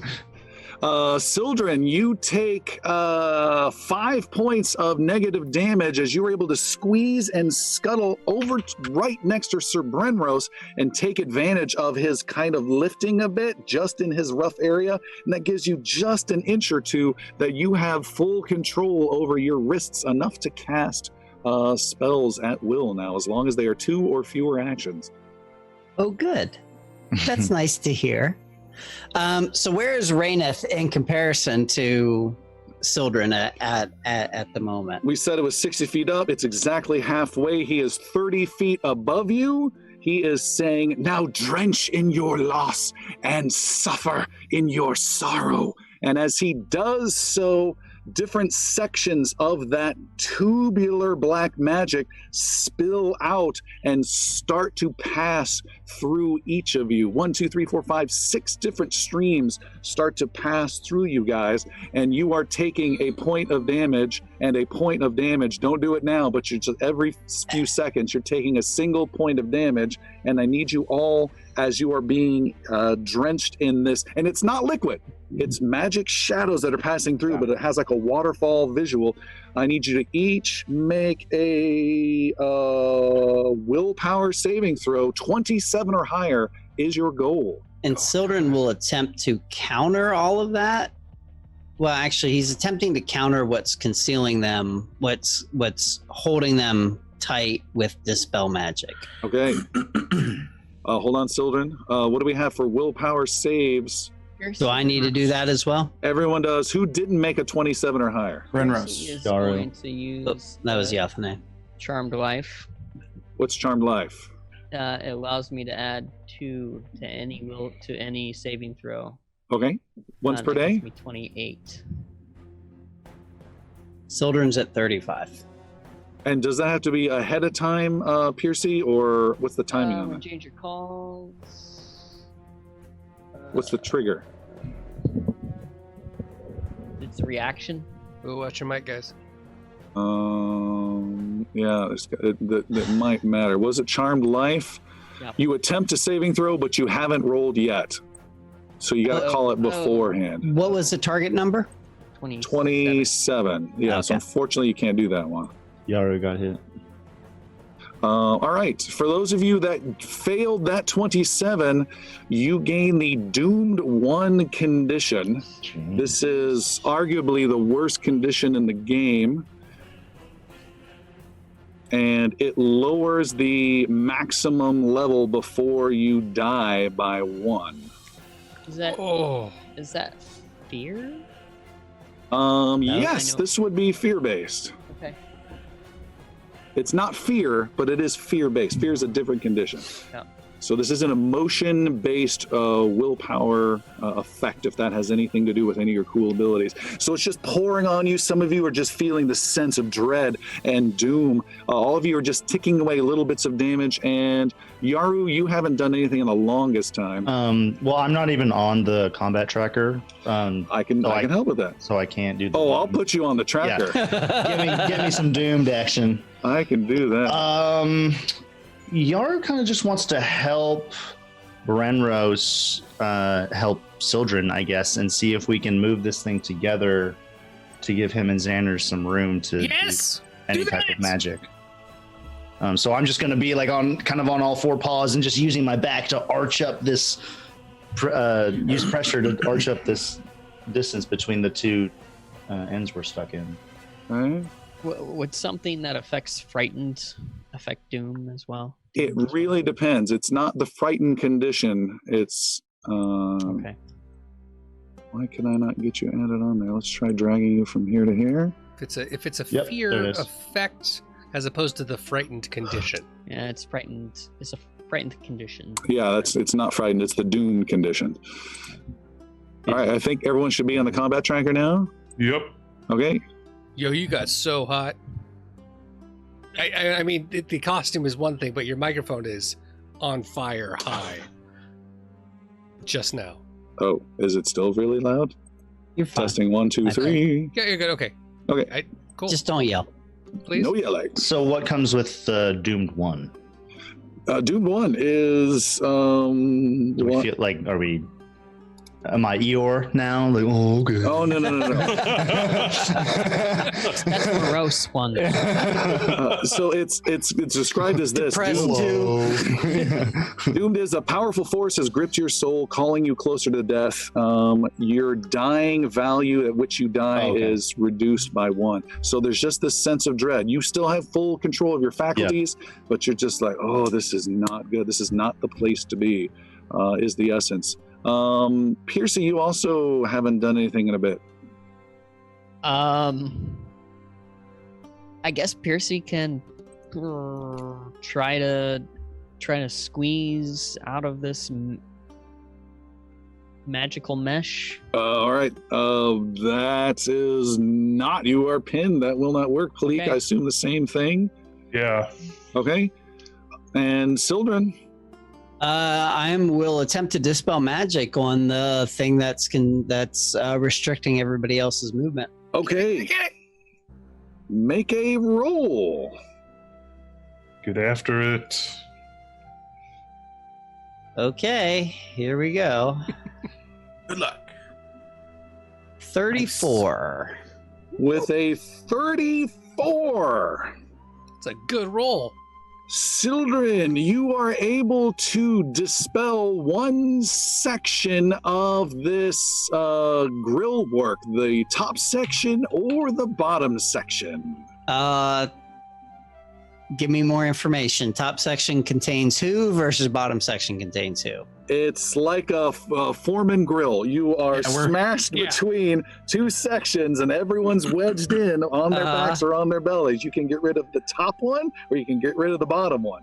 It's a panini press of doom. It's a panini press of heroes. The top one. The top starts to fade and fade away. Sir Brenros, you were successful. You've pushed it into oblivion. Yes! We did it together! And it vanishes, and Ranith just keeps motioning with his hands as this darkness keeps on pouring down upon the group. And all of you kind of rise up. It does not faze him. As everybody's rising up, Sildren, you have no power here, evil creature. We have already defeated you, and he will throw the box towards Raineth. Okay. Make a... Do you have a ranged weapon roll? I do. It's called a bow. Let's do bow without the bonus of +1. I think you have a +1 bow, right? I have a Or no, +2 bow. +2 bow. So take 2 away because the cube is not a +2 cube. And that is your attack roll. What is that? What's your bow? +16, 15? Yeah, 15. So plus 14. So I'll just roll a 20 plus 14. Well, -2 from whatever your bow is because you have +2 bow. The bow is 16, okay, so yeah, it'll be a 14. total of 14. All right, Yes, so I'm going to roll the 20 Hold on, and 14 to it. Brenrose, what? Before doesn't Okay. count. Doesn't count. All All right. Before you roll, just want to remind, because I've forgotten it already, there's resilient runes that have been tossed around, and we've been hit with stuff already. So I'm just saying, putting that out there and whatnot. Yeah, and the resilient runes are burned into all your saving throws. So Oh, they are burned in. Yep. Never mind. Sorry. Okay. Okay, we ready? Yes. Good luck. We're all counting on you. Let's see.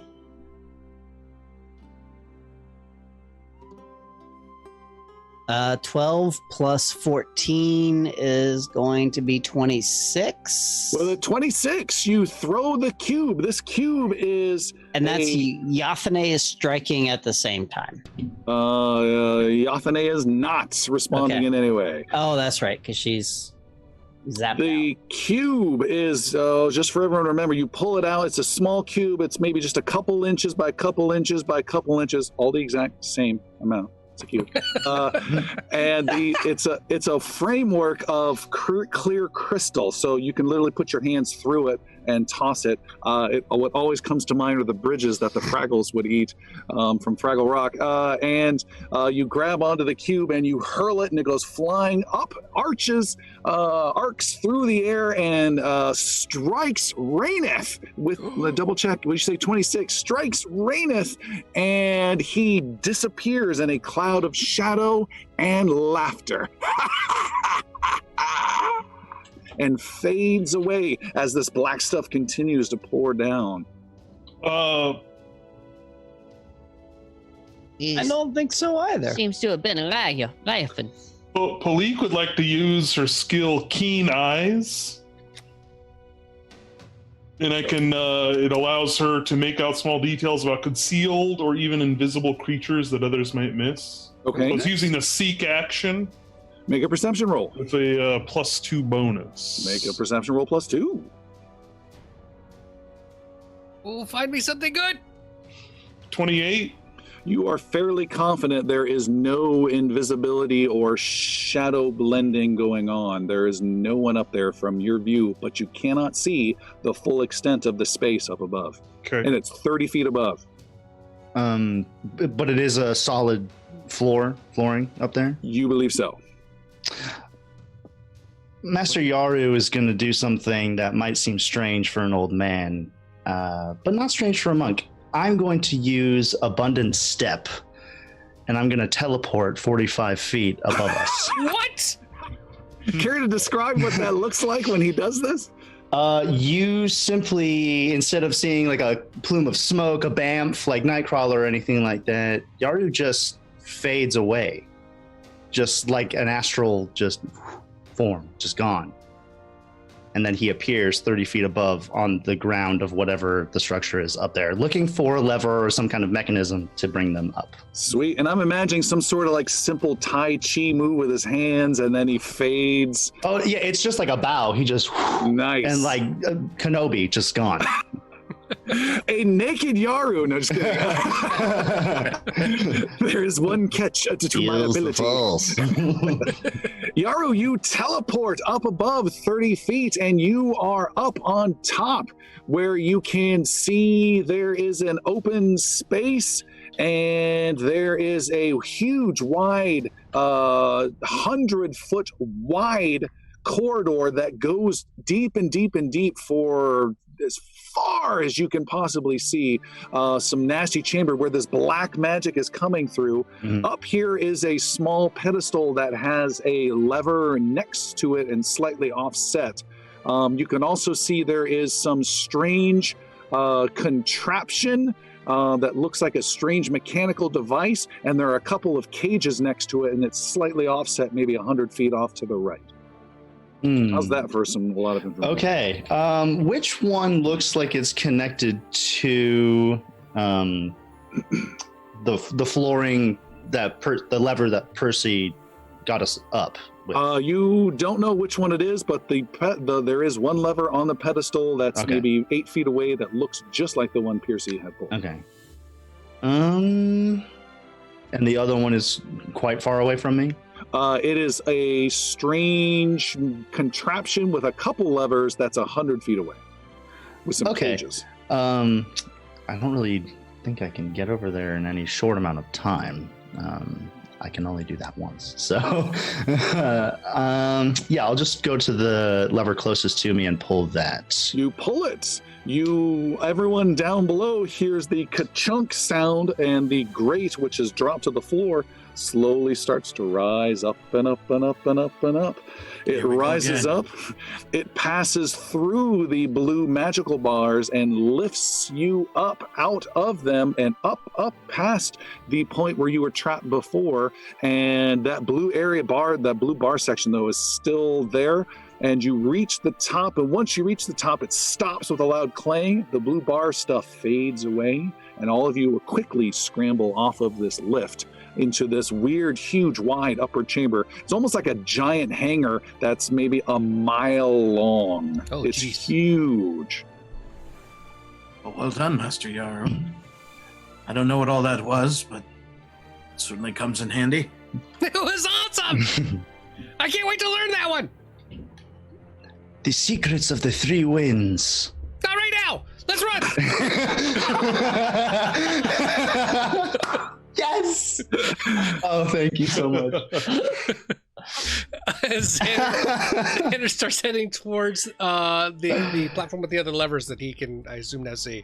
Yeah, you can see the strange mechanical device that's got some pipes, lots of pulleys, lots of cables coming out of it. They rise up into the tall ceiling. There are several cages that are suspended from it, were suspended but are now on the ground. They're tallish cages. They look old, and this whole little area is just separated and off from the path. And you know the path because this is where this giant hangar goes down a mile, and you also know the path because that's where this black stuff is coming from. You can see where it's coming from, but you go off and to the side and you can see this device. You don't see what its function is other than dealing with these different cages, one of which is occupied by a female goblin who lies on the ground dead.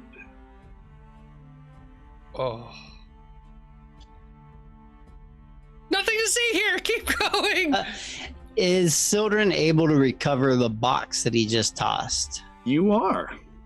He will do so. There's a little Raineth inside.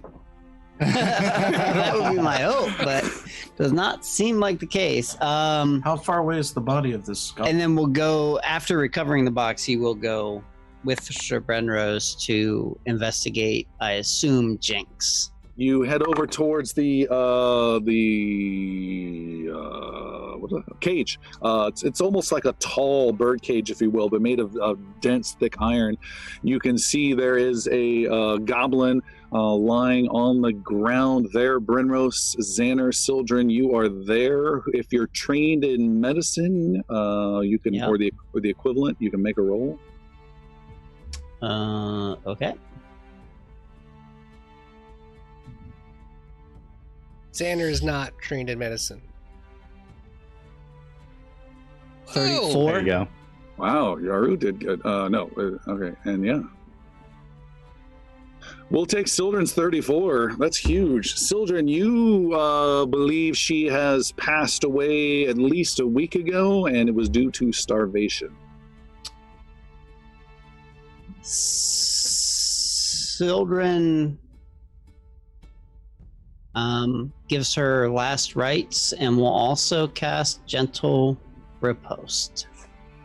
And what was Gentle Riposte? Gentle Riposte is a very simple spell which will just prevent her from targeted corpse does not decay, nor can it be transformed into an undead. Oh. If the corpse is subject to a spell that requires a corpse to have died within a certain amount of time, do not count the duration. Basically, it prevents her from decaying and prevents her from becoming undead. Okay. And prevents any like natural things like maggots or things from attacking her corpse. So it keeps her corpse pristine, basically. Perfect. And that is gentle repose. Much more. Repose. I'm sorry. Yes, gentle repose. Brenros would like to produce some sort of cloth and wrap the body. Okay. For transport and carry her as wherever we decide to go. But she certainly can't be buried, or she can't be left here. True. I will We take her. must. Was this a friend of yours? A friend Is this of a another friend. goblin from before? The Dark Shadow mentioned a goblin. Is this that creature? It is the sister of a fallen comrade of ours, and it was his quest to retrieve her from whatever had befallen her. We must. She looks a lot like the goblin back at the hold at the keep. They were brother and sister indeed, and he searched for her and was unable to find her. And it is our responsibility and our burden to now bear her to safekeeping. Just curious, point of order. About how long ago did Jix die? 2. One. Ago? 3 weeks ago? Yeah, 2 to 3 weeks ago. About 3 weeks ago, Just yeah. curious. So she basically died because he did. Jesus. Sorry. Brenros, you have her wrapped up as delicately and gently as you can. Have her, I don't know, strapped to your back. What are you doing? How does that work? Well, I'm envisioning She's not that big. carried more more honorably as best I can without inciting wrath from the gods of. Okay, yeah, you can have her Nothing like. strapped. They help you and strap her to your back. You cannot sheathe your shield is the only penalty you have to deal with then. I can She carry can't get that. it on your back. Okay. Yes, you have this goblin gently in your care and magically repose, which is really cool. I like that effect. And what do you guys want to do? The other thing that Sildren does is he will cast Ant Hall upon Sir Benrose, which it works for 8 hours and gives him the ability to carry 3 more bulk. Okay. So she basically becomes weightless to him. Okay. Perfect. Nice. I don't want to be that guy, but you did mention that we were getting loads of black stuff into our Yes. bodies. About how long and how much damage do we? Good question. Yaru, you take 8. Everyone else takes 14 points of negative damage just because you were the first one out. Okay. I have another question about one of my skills. Yaru's going to use another one of his abilities called Wholeness of Body. And you just see him go into his lotus pose once again. And I have an option of what I can do here. So I heal myself in one of the following ways. I regain either 16 hit points, or is it? Yeah. Or I cure 1 poison or disease effect afflicting me. 1 poison or disease afflicting me. Does that work on the doomed condition? It does not. It is not a Damn. disease. It is not a poison. Okay. I'm just going to heal myself the full 16. And this is heightened by +1. Is it? It's a focus 2, so you can you 8, 16. You heal 24. Oh, cool. Would restoration heal the doomed condition? Let's double check. This is Sildren. Yeah. Actually, I can just type the spell myself. That's an important question. Rest. Or remove disease. It's not disease. Remove disease. Yeah, but restoration, I forget what that does. exactly. Restoration, you can choose to reduce a condition. The conditions are clumsy, enfeebled, or stupefied. Okay. At 4th level, you can you add to the list. Add drain to the list. You can't use this to reduce a permanent doomed condition. Wait. You can also gain a third option unless you reduce. So at 4th level, if restoration is cast at 4th level, yes, you can reduce doomed. So this is a staff of greater healing, which one of its abilities is restoration. Oh, this is the only way to cheat the non-prepped spell concept. That's lovely. So am I able to do that? You are absolutely able to use. What's the level it can be cast at? It says 2nd heal, restoration, restore senses. I don't think you can. You're locked in with that. I thought it was a level 4. No, you can only cast it at that level. Okay. Sorry, good idea. You can get rid of the doomed level naturally by getting a good night's rest. Okay. So spell-wise for the staff of healing, the greater staff of healing, when I'm casting healing, that's just basically +2. Going back to Sildren, going to inventory, greater, the staff of healing, greater. So you are able to cast a level 1, a level 2, or a level 3 heal, your choice, and it takes 1, 2, or 3 of your charges. And it has a total of 4 charges. Correct. So I'm going to cast a level 2 heal on Sir Brenrose. So that's going to be 6 plus 16, 24. And then 2 first level heals on myself and Piercy. So Piercy will be a total of 14, and I will heal a total of 11. And that will be my total usage of the Staff of Healing. Greater Staff, it goes limp. Yeah, except for it still has the ability to stabilize. Okay. Very handy, thank you. All right. What do you do? Good job, let's keep going! And Xander runs up to the front as though he could see everything that's happening. All right. I wasn't sure it was Sir Brenrose if you were in the we need to leave with this body or you're on the continue on idea. We must continue until we find Rayneth and defeat him.